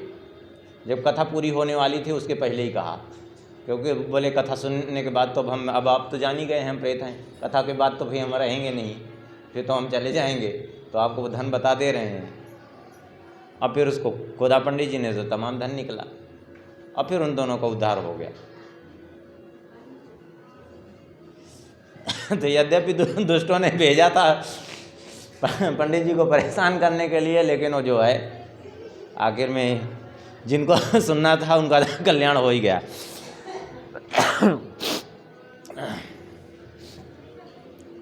तो ये चैत्र, अरे वो कार्तिक मास की कथा का प्रभाव था कि वो जो है मुक्त हो गए। अब कहते हैं आगे अन्य मासों में भी कथा श्रवण का क्या लाभ है। देखिए कथा श्रवण तो कभी भी करे सदैव लाभकारी है, लेकिन यहाँ कुछ महीने का वर्णन कर दिए हैं। कहते हैं एक बार की बात है, द्वापर युग में, अब ये जो कथा है ये द्वापर और त्रेता दोनों से संबंधित हो जाएगी, समझ लीजिए। अभी सतयुग की कथा सुनाई, अब ये द्वापर युग की कथा है। एक बार उस द्वापर युग में सुमति नाम के एक राजा थे, बड़े धर्मात्मा थे और पृथ्वी के एक छत्र सम्राट। श्री राम जी की भक्ति में सदैव तत्पर रहे थे और हर वर्ष वो क्या करते, माघ महीना पूरा जो है वो अपना सारा कार्यभार सौंप देते मंत्रियों पर और केवल श्री राम जी की कथा में अपना मन लगाते। ये उनका हमेशा का नियम था। एक बार श्री विभांडक जी महाराज पधारे। श्री विभांडक महर्षि, अब विभांडक महर्षि जब वहाँ पधारे तो विभांडक जी का बड़ा स्वागत सत्कार किया और विभांडक जी ने कहा हम तुमसे कुछ पूछना चाहते हैं, सत्य बताओ। बोले पूछिए महाराज, क्या पूछना चाहते हैं।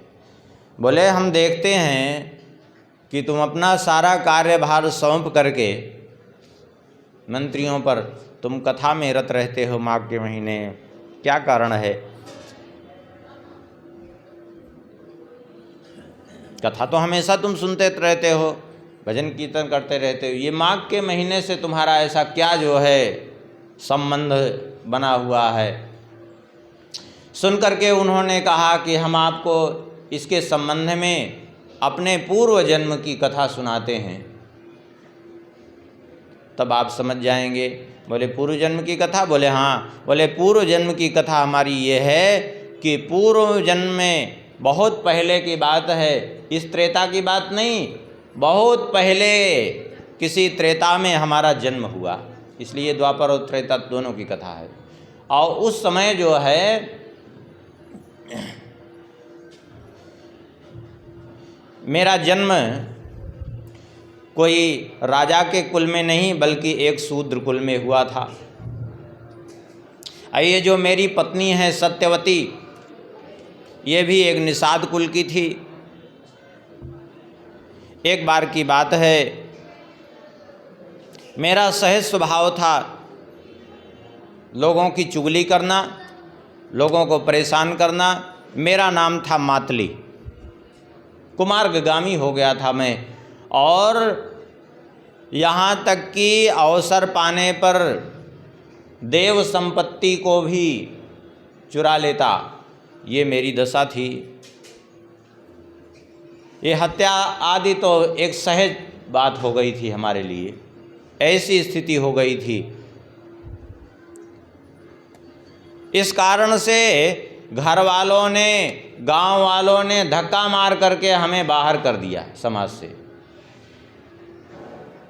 निकाल दिया। और परिणाम ये हुआ कि जब मुझे अपने राज्य से ही निकाल दिया तो मैं भटकने लगा इधर उधर, और भटकते भटकते अंत में एक जंगल में गया और वहीं जंगल में निवास करने लगा, वहीं रह करके अपना जीवन निर्वाह करने लगा।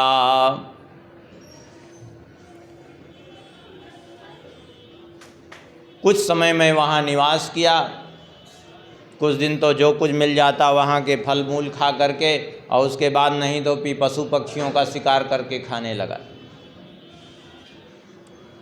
कुछ समय बीता था तो ये जो मेरी वर्तमान में पत्नी है, पूर्व जन्म में ये निषाद कुल की कन्या थी, इसका नाम था काली, और इसके पिता का नाम था दाम्भिक। ये दाम्भिक की पुत्री जो काली, इसका विवाह हुआ, और जब विवाह हुआ तो इसने एक दिन अपने पति को ही मार डाला, और जब पति को मार डाला तो पति के परिवार वालों ने, गांव वालों ने इसको मार करके बाहर कर दिया, भगा दिया। तो अपने पिता के घर गई तो पिता ने, भाई ने भी इसको भगा दिया। बोले जो अपने पति को ही मार दी, यहाँ हमारे यहाँ भी उसकी कोई आवश्यकता नहीं। अब न तो पिता के यहाँ की रही न पति के यहाँ की रही। परिणाम ये हुआ कि ये बिचर भटकने लगे, और भटकते भटकते कहते हैं ये मेरे पास पहुँच गई। इसने सारी अपनी आप बीती सुनाई। तो हम दोनों की ही दशा तो एक जैसी थी, दोनों का ही गुण एक जैसा था, दोनों ही घर परिवार से परित्यक्त। तो हम दोनों ने एक दूसरे से विवाह कर लिया, पति पत्नी की तरह रहने लगे। धीरे धीरे परिस्थिति ये हो गई कि हम लोगों के लिए भोजन की समस्या बनने लगी, भोजन ही नहीं मिल रहा था। जब भोजन नहीं मिल रहा था तो भ्रमण करते हुए हम दोनों भोजन की तलाश में निकले। कहीं भोजन की हमें आशा न मिली। संयोग से एक वन में पहुँचे, जब जिस वन में हम निवास करते थे उसी वन में ही एक छोर पर श्री वशिष्ठ जी महाराज का आश्रम था, और माघ का महीना चल रहा था। श्री वशिष्ठ जी महाराज के यहाँ बड़े बड़े ऋषि महर्षियों का आगमन होता देखा हमने, और खूब वहाँ बड़ी पंगत होती, बड़े बड़े भंडारे होते। नंदिनी की कृपा तो थी ही वशिष्ठ जी के ऊपर, नंदिनी के गाय के प्रभाव से सब कुछ व्यवस्था हो जाती। इतने ऋषि मुनियों को भोजन मिलता, और जो वहाँ उपस्थित रहते सबको भोजन मिलता। तो भोजन की आशा में हम भी वहीं रुक गए। और परिणाम क्या हुआ? बोले यद्यपि कोई रुचि हमारी नहीं थी, लेकिन हमारी विवशता थी भोजन प्राप्त करने की इच्छा से।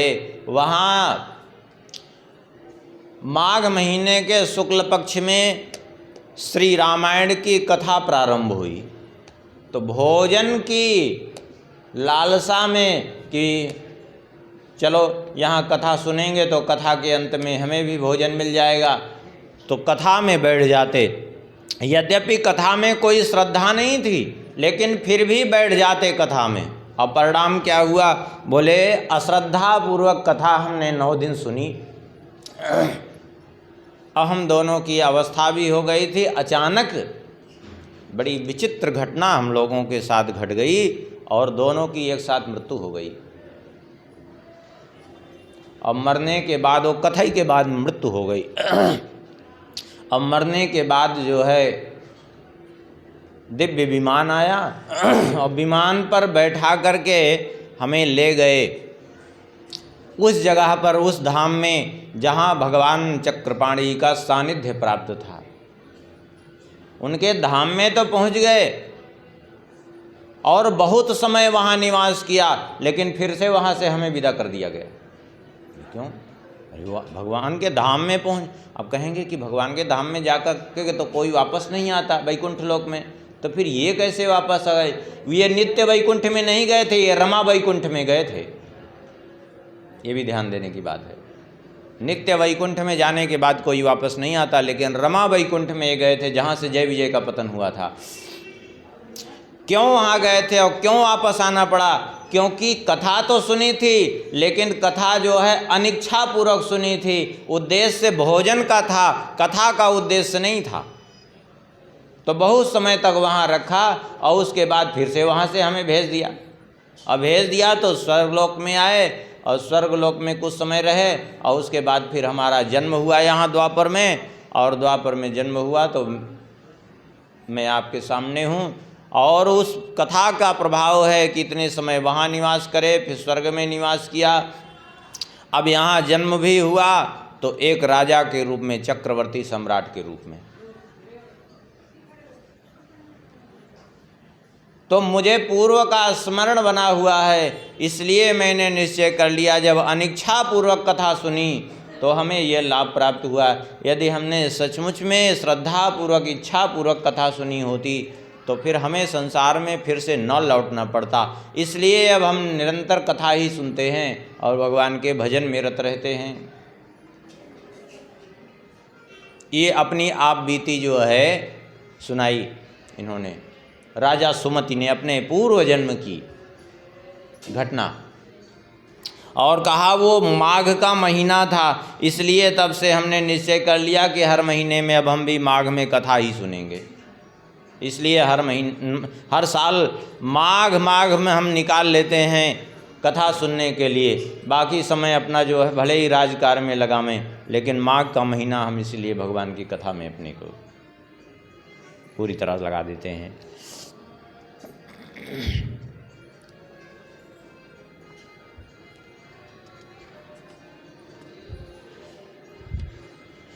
अब इसके बाद जो है आगे वर्णन कर रहे हैं। श्री नारद जी कहते हैं अब आगे हम आपको चैत्र मास की कथा सुनाते हैं। सतयुग की कथा सुनाई, त्रेता और द्वापर की कलयुग कथा सुनाई, अब कलयुग की कथा सुना रहे हैं। कहते हैं आसीत पुरा कलियुगे कलिको नाम लुब्ध कहा, परदार परद्रव्य हरणे सततम रतः। पूर्व कलयुग की बात है। एक कलिक नाम का व्याध था। ये सदा परस्त्री और परधन में रत रहने वाला, दूसरे का धन हरण करने वाला, परस्त्री के प्रति जो है कुदृष्टि रखने वाला, उसके साथ दुर्व्यवहार करने वाला, दूसरों की निंदा करने वाला, सभी जंतुओं को पीड़ित करने वाला, दूसरे का धन हरण करना तो नित्य का काम हो गया था। ये इसकी स्थिति थी। इसी प्रकार से अपना जीवन निर्वाह कर रहा था। एक दिन की बात है, ये विचरण करते हुए सौवीर नगर पहुंचा और वहाँ सौवीर नगर में इसने एक भगवान का मंदिर देखा। तस्योपवन मध्यस्थम रम्यम केशव मंदिरम। भगवान केशव का सुंदर अत्यंत रमणीय मंदिर देखा इसने। केशव से चाहे राम जी का अर्थ लगा लीजिए, चाहे श्याम जी का अर्थ, दोनों ही कोई मतलब उससे नहीं है, कोई अंतर नहीं। आगे राम मंदिरम शब्द भी आया है, केशव मंदिरम शब्द भी, दोनों ही शब्द आए हैं यहाँ, तो दोनों तत्वतः तो एक ही हैं। कहते हैं ये देख करके मुझे बड़ी प्रसन्नता हुई, क्योंकि अब तो यहाँ हमें लूटने के लिए धन अवश्य मिल जाएगा, ऐसा विचार करके। क्यों? इसलिए कि भगवान के मंदिर में कुछ न कुछ तो मिल ही जाता है। हाँ, भगवान भोलेनाथ के मंदिर में कुछ नहीं रहता, एकदम चौड़े में पड़े हैं तो भी कोई चिंता नहीं, कुछ है ही नहीं, लूटेगा कौन। दिन रात खुला है, कोई परेशानी नहीं। लेकिन भगवान के मंदिर में कुछ नहीं तो आभूषण हैं, कुछ वस्त्र है, कुछ नहीं, कहीं घड़ी घंट उनके पार्षद ही हैं, कुछ तो हैं।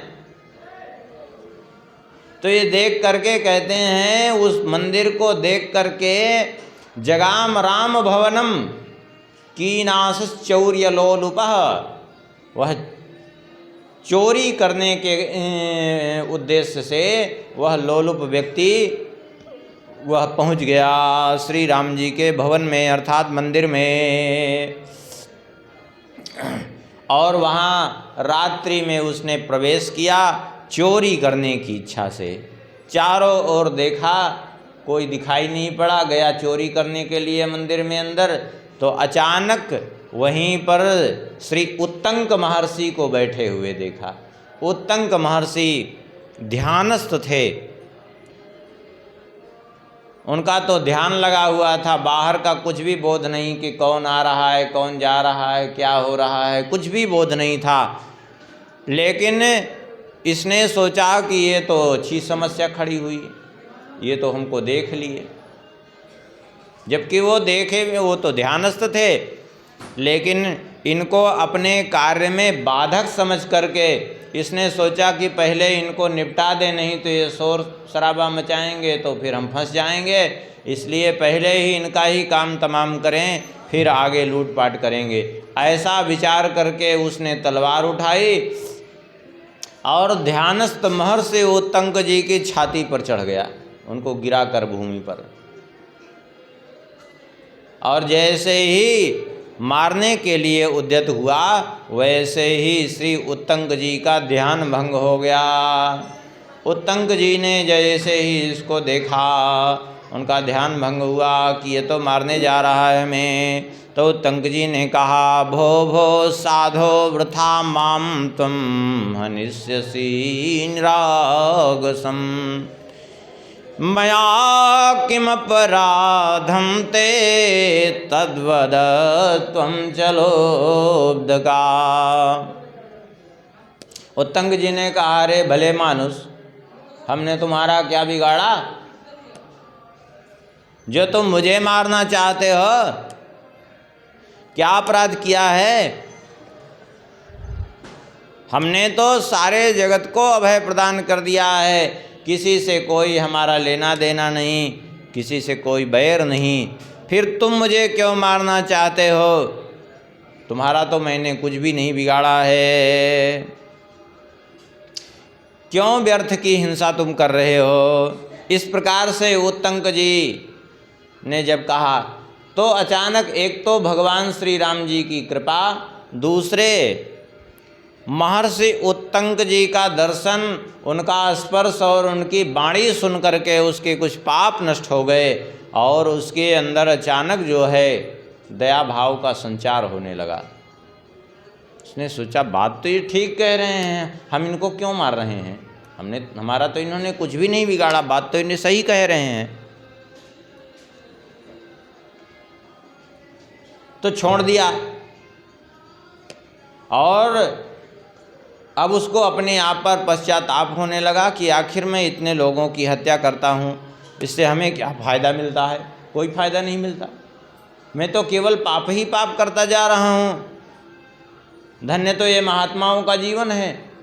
चरणों में गिर पड़ा उत्तंक जी के और चरणों में गिर करके क्षमा मांगने लगा और कहने लगा, हे प्रभु हमें क्षमा कर दीजिए, मया कृतानि पापानि महान्ति शुभहूनि चा तानि सर्वाणि नष्टानि विप्रेन्द्र तव दर्शनात्। उसने कहा, मैंने जीवन में बहुत बड़े बड़े पाप किए, आपके दर्शन मात्र से वे सारे पाप नष्ट हो गए। मेरी बुद्धि पाप में ही डूबी हुई थी, अब कृपा करके जिस प्रकार से मेरा उद्धार हो वह उपाय बताइए। अब मैं किसकी शरण में जाऊं जिससे मैं नरक से बच सकूं? पूर्व जन्म में मैंने बहुत पाप किए हैं जिनका कोई लेखा जोखा भी संभव नहीं है, मैं न जाने किस गति को प्राप्त होऊंगा। कृपा करके मेरा उद्धार करिए, कोई उपाय बताइए। उत्तंक जी ने कहा, तो एक उपाय है, चैत्रे मासि शीते पक्षे कथा रामायणस्य चा नवानाखिल श्रोतव्या भक्ति भावेन सादरम। चैत्र मास शुक्ल पक्ष में तुम 9 दिन तक श्री रामायण की कथा श्रवण करो तो तुम्हारा उद्धार हो जाएगा। देखिए एक बड़ी विचित्र बात है, ये लोग पहले जो है भले ही पाप इतना किए रहते थे, लेकिन किसी ने बताया एक बार कि हाँ भाई कथा सुन लो, भगवान का कीर्तन कर लो, तुरंत जो है मान के विश्वास कर जाते थे, और कर जाते थे तो कल्याण हो जाता था। अब आजकल लोगों से कहिए कुछ कि भगवान का भजन करो, भगवान की कथा सुनो तो कल्याण होगा, नहीं। ऐसी चीज़ बताओ जिसमें कुछ उनको दिखे, हाँ, तो कहाँ से कल्याण हो? विश्वास ही नहीं लोगों को। कहो कुछ तो कहेंगे कुछ, अपना कुतर्क जोड़ेंगे जरूर, ये हम नहीं, ये नहीं, ये इसको हम करें तो ठीक रहेगा। अरे अपने से, फिर जब अपने से खुद ही निर्णय करना है तो फिर पूछने की ज़रूरत क्या? फिर तो खुद ही करोगे, क्या ज़रूरत पूछने की? आखिर में जो है उत्तंग जी ने कहा ठीक है, तो हम तुम्हें उपाय बताते हैं, तुम चैत्र मास में कथा सुनो और तुम्हारा कल्याण हो जाएगा शुक्ल पक्ष में 9 दिन तक। चरणों में गिरा, बोले बाप ही कृपा करिए। और फिर उसने 9 दिन तक कथा श्रवण की उस व्याध ने, और जब उसने कथा सुनी तो निष्पाप हो गया पूर्ण रूप से, और निष्पाप होकर के तुरंत उस व्याध देह से मुक्त होकर के दिव्य रूप धारण करके स्वर्ग से विमान आया, और विमान पर बैठ करके जाने के लिए उद्यत हुआ।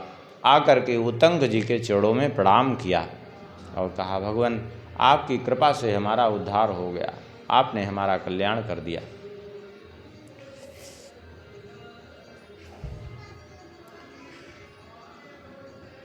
आजकल लोग कुतर्क भी खूब करते हैं, कहते हैं कि आजकल कथाएं तो खूब हो रही, कल्याण नहीं दिखता। अरे कल्याण दिखता है, तुमको देखने की क्षमता ही नहीं है तो कहा, दिखता तो है, क्षमता ही नहीं है तो क्या देखोगे?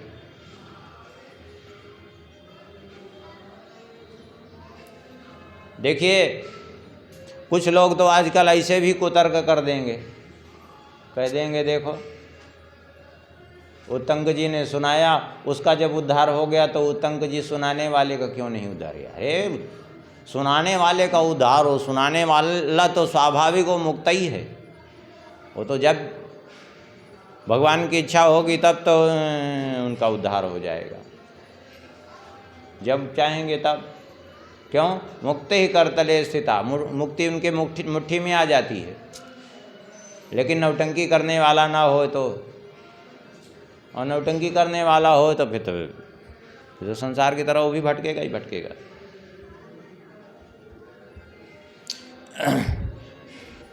तो दिव्य धाम को चले गए वे, और भगवान श्री हरि के परम सानिध्य को उन्होंने प्राप्त कर लिया। तो इस प्रकार से जो है ये 3 चरित्र सुना करके सत्ययुग, त्रेता, द्वापर, कलयुग, चारों युगों के चरित्र को वर्णन कर दिया। और चाहे जिस महीने में कथा सुने सदैव कल्याणकारी है, क्योंकि सदा सेव्या श्रीमद् रामायणी कथा सदा सेवनीय है, उसमें कोई समस्या नहीं है।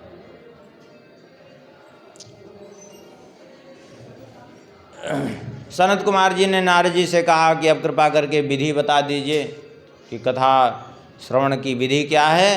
तो श्री नारद जी कहते हैं, अब रामायण की विधि सुनिए। विधानम तस्य वक्ष्यामि शृणुध्वं गदतो मम रामायण कथां कुर्वन् भक्ति भावेन भाविता। रामायण कथा की विधि सुनिए, उसका विधि का पालन करने से स्वाभाविक रूप से श्रोता वक्ता निष्पाप होकर के भगवान के परम धाम के अधिकारी होते हैं। विधि का पालन करने से एन चीर्णेन पापानां कोटि कोटि प्रणश्यति। विधि का पालन करने से करोड़ों करोड़ों पापों से जीव मुक्त होता है, इसलिए विधि का पालन करना चाहिए। वैसे तो कभी भी कथा सुने, लेकिन यदि विशेष रूप से चैत्र मास, माघ मास अथवा कार्तिक मास में कथा सुने तो उसका विशेष महत्व है वाल्मीकि रामायण की कथा का। और इन महीनों में भी शुक्ल पक्ष में पंचमी तिथि से प्रारंभ करे कथा। और कहते हैं सबसे पहले तो ये मन में निश्चय कर ले कि हमें कथा सुनना है। जब तक स्वयं में दृढ़ता न होगी तब तक फिर आगे पीछे में सब सारा समय ऐसे निकल जाएगा। इसलिए स्वयं में दृढ़ता करे कि हमें कथा सुनना ही सुनना है, और फिर भगवान से प्रार्थना करे कि हे प्रभु, मुझे आपकी कथा सुनना है, कृपा करिए, और फिर संकल्प लेकर के कथा श्रवण के लिए प्रवृत्त हो। श्री राम जी से प्रार्थना करें कि हे प्रभु, आप हमें ऐसी योग्यता प्रदान करें जिससे हम आपकी कथा श्रवण करें और ये पूर्ण रूप से जो है निर्विघ्न रूप से आपकी कथा श्रवण कर सकें। और फिर जो है प्रातःकाल उठ करके शौचादिक क्रिया से निवृत्त होकर के उसके बाद स्नान करे। स्नान करके जो है फिर विधिवत संध्या वंदन आदि से निवृत्त होकर के और भक्ति भाव पूर्वक श्री रामायण का पूजन करे, देवताओं का पूजन करे, फिर रामायण का पूजन करे, और फिर विधिवत पूजन करके जो है तब कथा सुने। और कुछ नियम और भी हैं जो पालन उसको करना चाहिए। क्या बोले, रामायण श्रवण करने वाला व्यक्ति ध्यान रखे कि दुष्ट लोगों का संग न करे। नास्तिक, धर्म मर्यादा का उल्लंघन करने वाले, दूसरे की निंदा करने वाले, चुगलखोर, ऐसे लोगों का वाणी मात्र से भी सत्कार न करे और ऐसे लोगों से दूर रहे। पतित आदि हों तो उनका भी वस्त्र आदि से भी वाणी से भी सत्कार न करे, उनसे दूर रहे।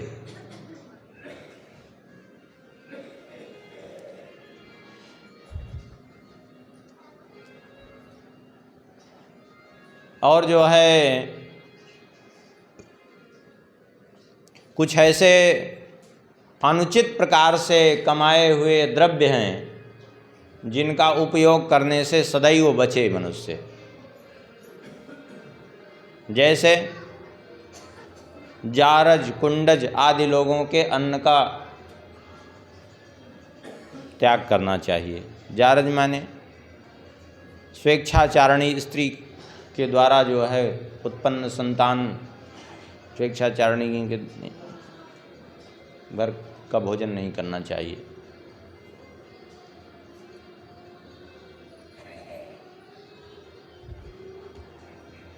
जो ये लौकिक गीत गा करके जीविका चलाते हैं, इनसे भी थोड़ा बचना चाहिए। इनके भी धन का उपयोग नहीं। क्यों?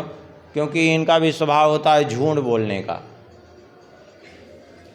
लौकिक गीत जो भी गाते हैं वो झूठा ही बोलते। भगवान के चरित्र के अतिरिक्त यदि किसी का चरित्र आप वर्णन कर रहे हैं तो कहीं ना कहीं झूठ होगा, निश्चित बात, पक्की बात समझ लीजिए। इसलिए ऐसे लोगों का भी धन उपयोग न करे। डॉक्टर आदि का भी धन उपयोग करना जो है अनुचित ही है। क्यों? क्योंकि परेशान होकर के लोग धन देते हैं उनको, कोई इच्छा पूर्वक नहीं धन देता। अब आजकल तो बहुत परिस्थिति खराब है। आजकल की तो स्थिति ऐसी हो गई है कि भगवान ही बचावें। हाँ, मरीज चाहे जिस परिस्थिति में रहे लेकिन वो उनको पैसा चाहिए। इतने जांच लिख देंगे कि जो है वो बेचारा वो अपने कमीशन के चक्कर में उसका चाहे घर खेत सब बिक जाए। अब ऐसी उटपटांग कमाई का धन यदि आएगा तो फिर कहाँ से कल्याण करेगा। इसलिए ऐसे धन से सदैव बचना चाहिए।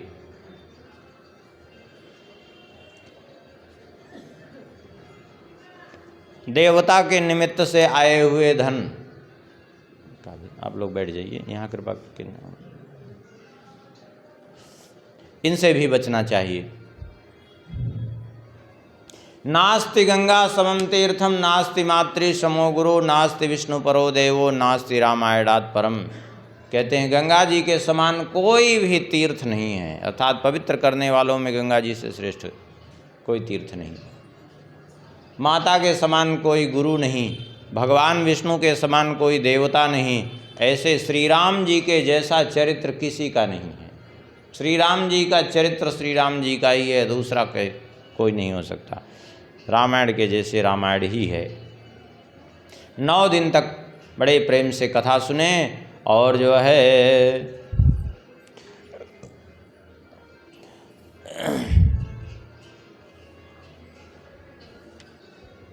भगवान श्री राम जी का पूजन करे, उनका भजन करता रहे, कथा श्रवण करता रहे। तो ये नहीं कि फालतू बैठा रहे, जहाँ तक हो सके कथा भी श्रवण करे, भगवान का नाम स्मरण भी करता रहे। कथा श्रवण के साथ नाम स्मरण हो ही जाता है, भगवान नाम जप हो जाता है, उसमें कोई बहुत परिश्रम की ज़रूरत नहीं। कथा श्रवण करते रहिए, नाम जप करते रहिए। व्यर्थ की का समय बिताने से अच्छा कथा से अतिरिक्त यदि समय मिलता है तो थोड़ा सा कीर्तन आदि भी करे। और एकमात्र जीवन में अपने इस बात को धारण कर ले। नारद जी कह रहे हैं राम नामैव नामैव नामैव मम जीवनम कलौ नास्तेव नास्तेव नास्तेव गतिरन्यथा। राम नाम ही एकमात्र, त्रिवाचा पूर्वक कह रहे हैं, राम नाम ही एकमात्र जीवन है मेरा, और कलयुग में दूसरी कोई गति नहीं है, नहीं है, नहीं है। अर्थात भगवान नाम को छोड़ करके दूसरी कोई गति कलयुग में संभव ही नहीं है, अर्थात दूसरा कोई उपाय नहीं है कल्याण का, सीधी बात है। इसलिए राम का आश्रय अत्यंत अत्यंत आवश्यक है। बाकी जितनी विधि हो सके तो जो है फलाहार करके या अन्न लेकर के, लेकिन अन्न लेने का तात्पर्य ये नहीं कि जो है खूब मनमाना खावे, नहीं, जितना हो सके आहार ऐसा लेना चाहिए जिससे कथा में किसी भी प्रकार का व्यवधान न हो, जो सुपाच्य हो और शास्त्र के द्वारा जो विहित हो। ऐसा नहीं कि कुछ भी खाइए, जो शास्त्र में वर्जित हैं, जैसे लसुनम ग्रंजनम चैव पलांडुम कवकानि चा वार्ताकम नालिकेरम तु मूलकम जाति दुष्टकम। लहसुन, गाजर, प्याज, कुकुरमुत्ता आजकल जिसको मशरूम कहते हैं, हाँ, वार्ताकम माने बैगन, नालिकेरम शब्द से 2 अर्थ निकल जाते हैं, एक करेमुआ अर्थ भी निकलता है, और नारियल के गोला का भी लोग बनाते हैं ना, वो साग बनाते हैं आजकल, तो इन दोनों को भी थोड़ा सा आहार के लिए वर्जित करना चाहिए। करेमुआ इसलिए वर्जित है क्योंकि है साग, लेकिन उसमें कीड़े बहुत पड़ते हैं, इन सब चीज़ों से बचना चाहिए। और कोई भी उत्तेजक पदार्थ, कोई भी मादक पदार्थ ग्रहण न करे, किसी प्रकार की नशा पत्ती न करे। इस प्रकार से जो है आजकल लोग नशा पत्ती तो करेंगे, कहेंगे हम व्रत हैं तो क्या करेंगे, बोले पान खाएंगे, बोले पान में क्या नहीं खाएंगे, बोले कथा नहीं खाएंगे, आज हम व्रत हैं, और तम्बाकू खाएंगे। क्या तम्बाकू खाएंगे? तम्बाकू खा रहे हो तो व्रत कहाँ तुम्हारा है? माने कथा अपवित्र है और तम्बाकू जो है पवित्र है उनके लिए। ये है दशा लोगों की। कौन सी फलाहारी है भाई तम्बाकू? तम्बाकू खाना तो वैसे ही तम्बाकू भंग मद्यानि ए पिबन्ति नराधमा। तम्बाकू भांग मद्य आदि का सेवन करने वाला व्यक्ति कितने समय नरक रहता है? बोले ते यान्ति नरकम घोरम यावत ब्रह्मा चतुर्मुखा। जब तक 4 मुख वाले ब्रह्मा जी का जीवन है, अर्थात 31 नील 10 खरब 40 अरब वर्ष, इतने समय तक वो नरक में रहता है। तम्बाकू, भांग, मदिरा आदि का सेवन करने वाला, इसलिए इन सब से बचना चाहिए। ये विधि है, विधि जितना हो सके उतना पालन करना चाहिए।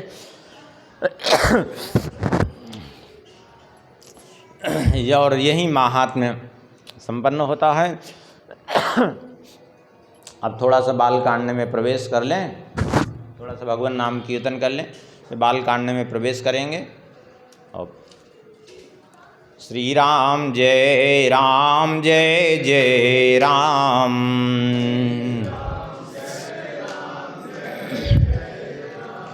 सीताराम जय सीताराम,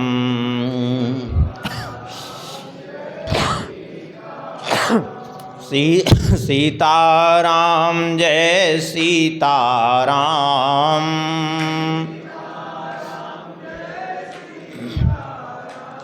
सीताराम जय सीताराम,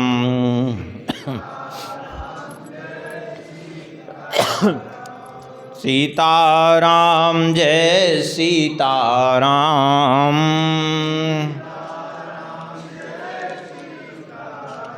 सीताराम जय सीताराम,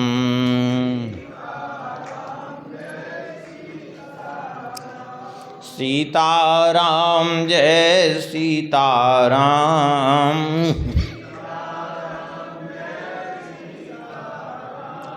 सीताराम जय सीताराम।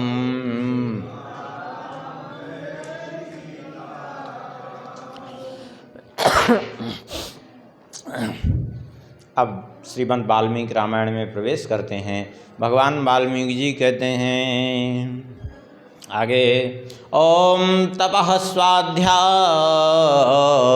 निरतम तपस्वी वाग्विदाम्बरम नारदम परिपप्रक्षो वाल्मीकिर्मुनिपुंगवम। अब यहाँ एक बड़ी विचित्र बात है, किसी भी ग्रंथ के आदि में मंगलाचरण किया जाता है। अब यहाँ इसको देखने से ऐसा नहीं लगता कि मंगलाचरण है, इसलिए यहाँ अलग अलग मत हैं, अलग अलग महानुभावों के। कुछ लोग तो इसको मंगलाचरण मानते हैं, कुछ लोग नहीं मानते। क्यों नहीं मानते? इसलिए नहीं मानते कि इसमें स्पष्ट कहा जा रहा है तपः स्वाध्याय निरतम तपस्वी वाग्विदाम्बरम। तपस्या और स्वाध्याय में रत महान तपस्वी वाल्मीकि जी ने बोलने वालों में जो सर्वश्रेष्ठ हैं, ऐसे वाग्विदाम्बरम नारदम परिपप्रक्ष। नारद जी से पूछा, अब ये मंगलाचरण प्रतीत ही नहीं हो रहा है। लेकिन दूसरी तरफ देखा जाए तो मंगलाचरण हो भी जाएगा। ये कैसे हो जाएगा? बोले इसलिए हो जाएगा कि एक तो सबसे पहले यदि कह दिया जाए प्रणव का प्रयोग किया तो प्रणव स्वयं में मंगलाचरण हो गया। फिर यदि तप को कहा जाए तो तप शब्द भी मंगलाचरण ही है।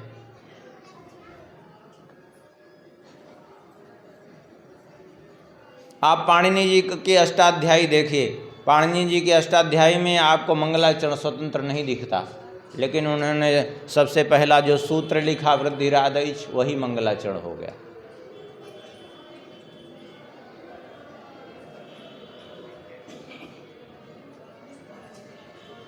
ऐसे यहाँ ओम तपः, तप कह करके मानो इसको मंगलाचरण के रूप में भी कहा जा सकता है। भले ही इसमें वंदन कुछ नहीं किया गया, लेकिन मंगलाचरण भी 3 प्रकार के होते हैं। नमस्कारात्मक मंगलाचरण, वस्तु निर्देशात्मक मंगलाचरण और आशीर्वादात्मक मंगलाचरण। तो ये जो है नमस्कारात्मक मंगलाचरण नहीं है, आशीर्वादात्मक मंगलाचरण भी नहीं है, लेकिन किसी वस्तु का निर्देशन किया जा रहा है कि नहीं, तो एक तरह से देखा जाए तो मंगलाचरण हो ही जाएगा। ओम तपः स्वाध्याय निरतं तपस्वी वाग्विदाम्बरम। तपः स्वाध्याय निरतम, स्वाध्याय वेद तपसो,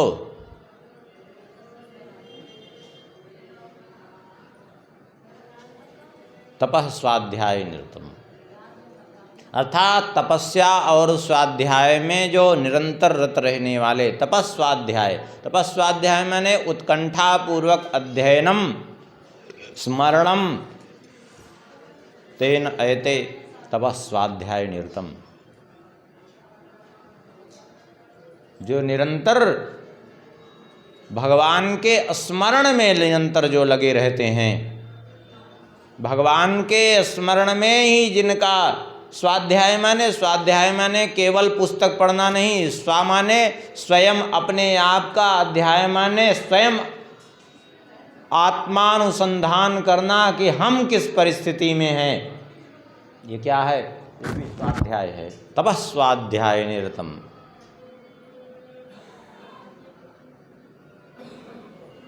अथवा तपस्वाध्याय निरतम, तपस्वाध्याय, स्वाध्याय माने स्वाध्याय अर्थात शोभनम श्रीराम से उत्कंठा पूर्वक ध्यानम, तपस्वाध्याय श्री राम जी का उत्कंठा पूर्वक निरंतर ध्यान करना। क्योंकि श्री राम जी ही एकमात्र अपने हैं। श्री राम जी स्वा माने अपना, और अपने कौन हैं? एकमात्र भगवान अपने हैं। भगवान का निरंतर उत्कंठा पूर्वक ध्यान करना, यह है स्वाध्याय, तपस्वाध्याय निरतम। अर्थात जो तपस्या में और निरंतर भगवान के ध्यान में जो रत हैं, उनको कौन क्या कहा? बोले तपस्वाध्याय निरतम। और वाल्मीकि जी करते क्या हैं? यही तो करते हैं, तपस्या और निरंतर भगवान का ध्यान ही तो उनका काम है, और क्या है? इसलिए तपस्वाध्याय निरतम तपस्वी वाग्विदाम्बरम। और दूसरी ओर यदि देखा जाए तो तपस्या है क्या? बोले तपस्या स्वयं भगवान का ही स्वरूप है। भगवान कहते हैं आत्मा हम तपसो नघ। तपस्या भगवान कहते हैं मेरा ही स्वरूप है। गोस्वामी जी ने भी तपस्या की बड़ी महिमा वर्णन की। ये सारी सृष्टि कैसे चल रही है? तपबल रचई प्रपंच विधाता, तपबल विष्णु सकल जग त्राता। तपस्या के बल से ब्रह्मा जी सारे जगत का सृजन करते हैं। तपस्या के बल से भगवान विष्णु सारे जगत का संरक्षण करते हैं, पालन करते हैं। और तपबल संभो करहि संहारा, तपबल से सुधरहि माही भारा। तपस्या के बल से भगवान शंकर जी संहार करते हैं, और तपस्या के बल से ही भगवान शेष जी संपूर्ण ब्रह्मांड को धारण करते हैं। अब बताइए, जब ये सब भी तपस्या में ही निरंतर लगे हैं, तो जिसमें ये लोग लगे हैं जिसके पीछे, वो क्या हो गया? वह तपस्या। जैसे भागवत जी में सत्यम परम धीमहि कह करके जो है कह दिया, तो सत्य क्या है? सत्य भगवान का स्वरूप है। ऐसे तपस्या भी क्या है? बोले तपस्या भी भगवान का ही स्वरूप है। तप आधार सब सृष्टि भवानी, सारा संसार ही, संपूर्ण सृष्टि ही तप के आधार पर है। तो इसलिए कह दिया तपस्वाध्याय निरतम तपस्वी वाग्विदाम्बरम।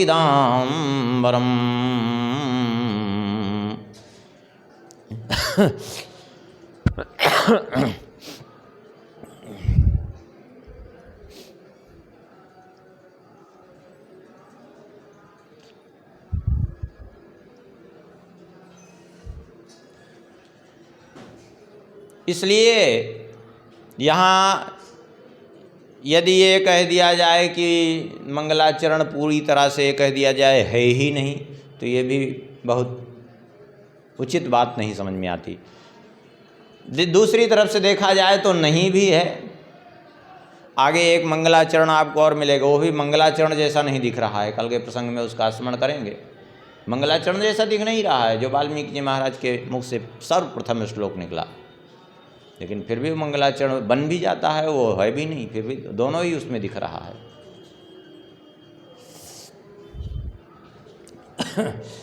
तो ऐसे तपस्वाध्याय निरतम तपस्वी वाग विदाम्बरम, यद्यपि देखा जाए तो ये दोनों के साथ ये बात सिद्ध हो जाएगी। श्री नारद जी के भी साथ सिद्ध हो जाएगी, क्योंकि नारद जी भी महान तपस्वी हैं और नारद जी भी महान जो है स्वाध्याय रत हैं, क्योंकि भगवान के निरंतर चिंतन में डूबे रहते हैं।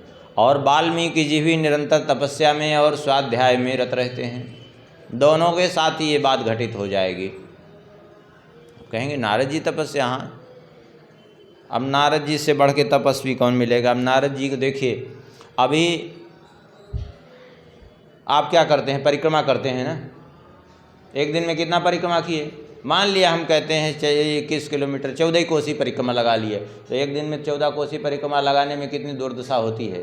तो क्या बनी, तपस्या बनी कि नहीं बनी। और नारद जी ऐसे तपस्वी बने हैं कि एक क्षण के लिए भी ठहर ही नहीं पाते। बताओ, निरंतर चलते रहते हैं तो ये तपस्या नहीं तो क्या है, ये भी तपस्या है। अभी किसी को कह दीजिए हमेशा चलता रहे, विश्राम ना करे, तो क्या दशा होगी उसकी, विचार कीजिए थोड़ी सी। तो नारद जी का भी जीवन अत्यंत तपस्यामय है, लेकिन फिर भी नारद जी की दशा तो देखिए, इतना कठोर तप होते हुए भी निरंतर प्रसन्नता पूर्वक भगवान नाम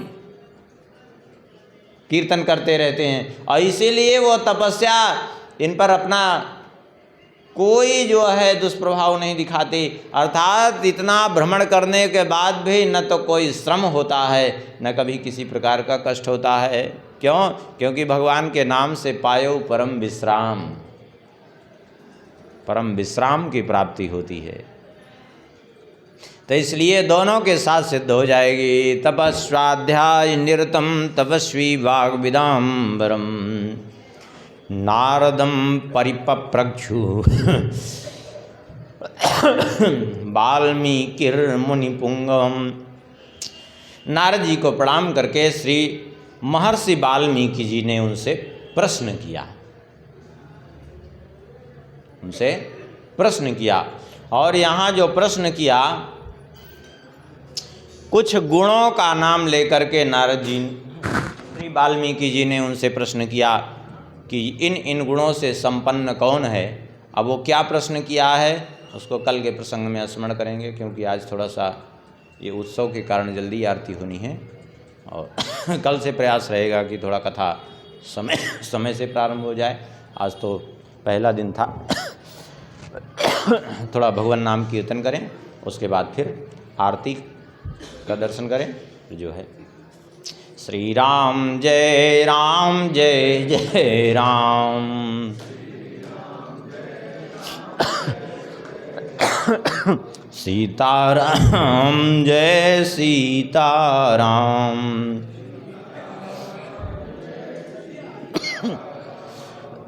सीताराम जय सीताराम।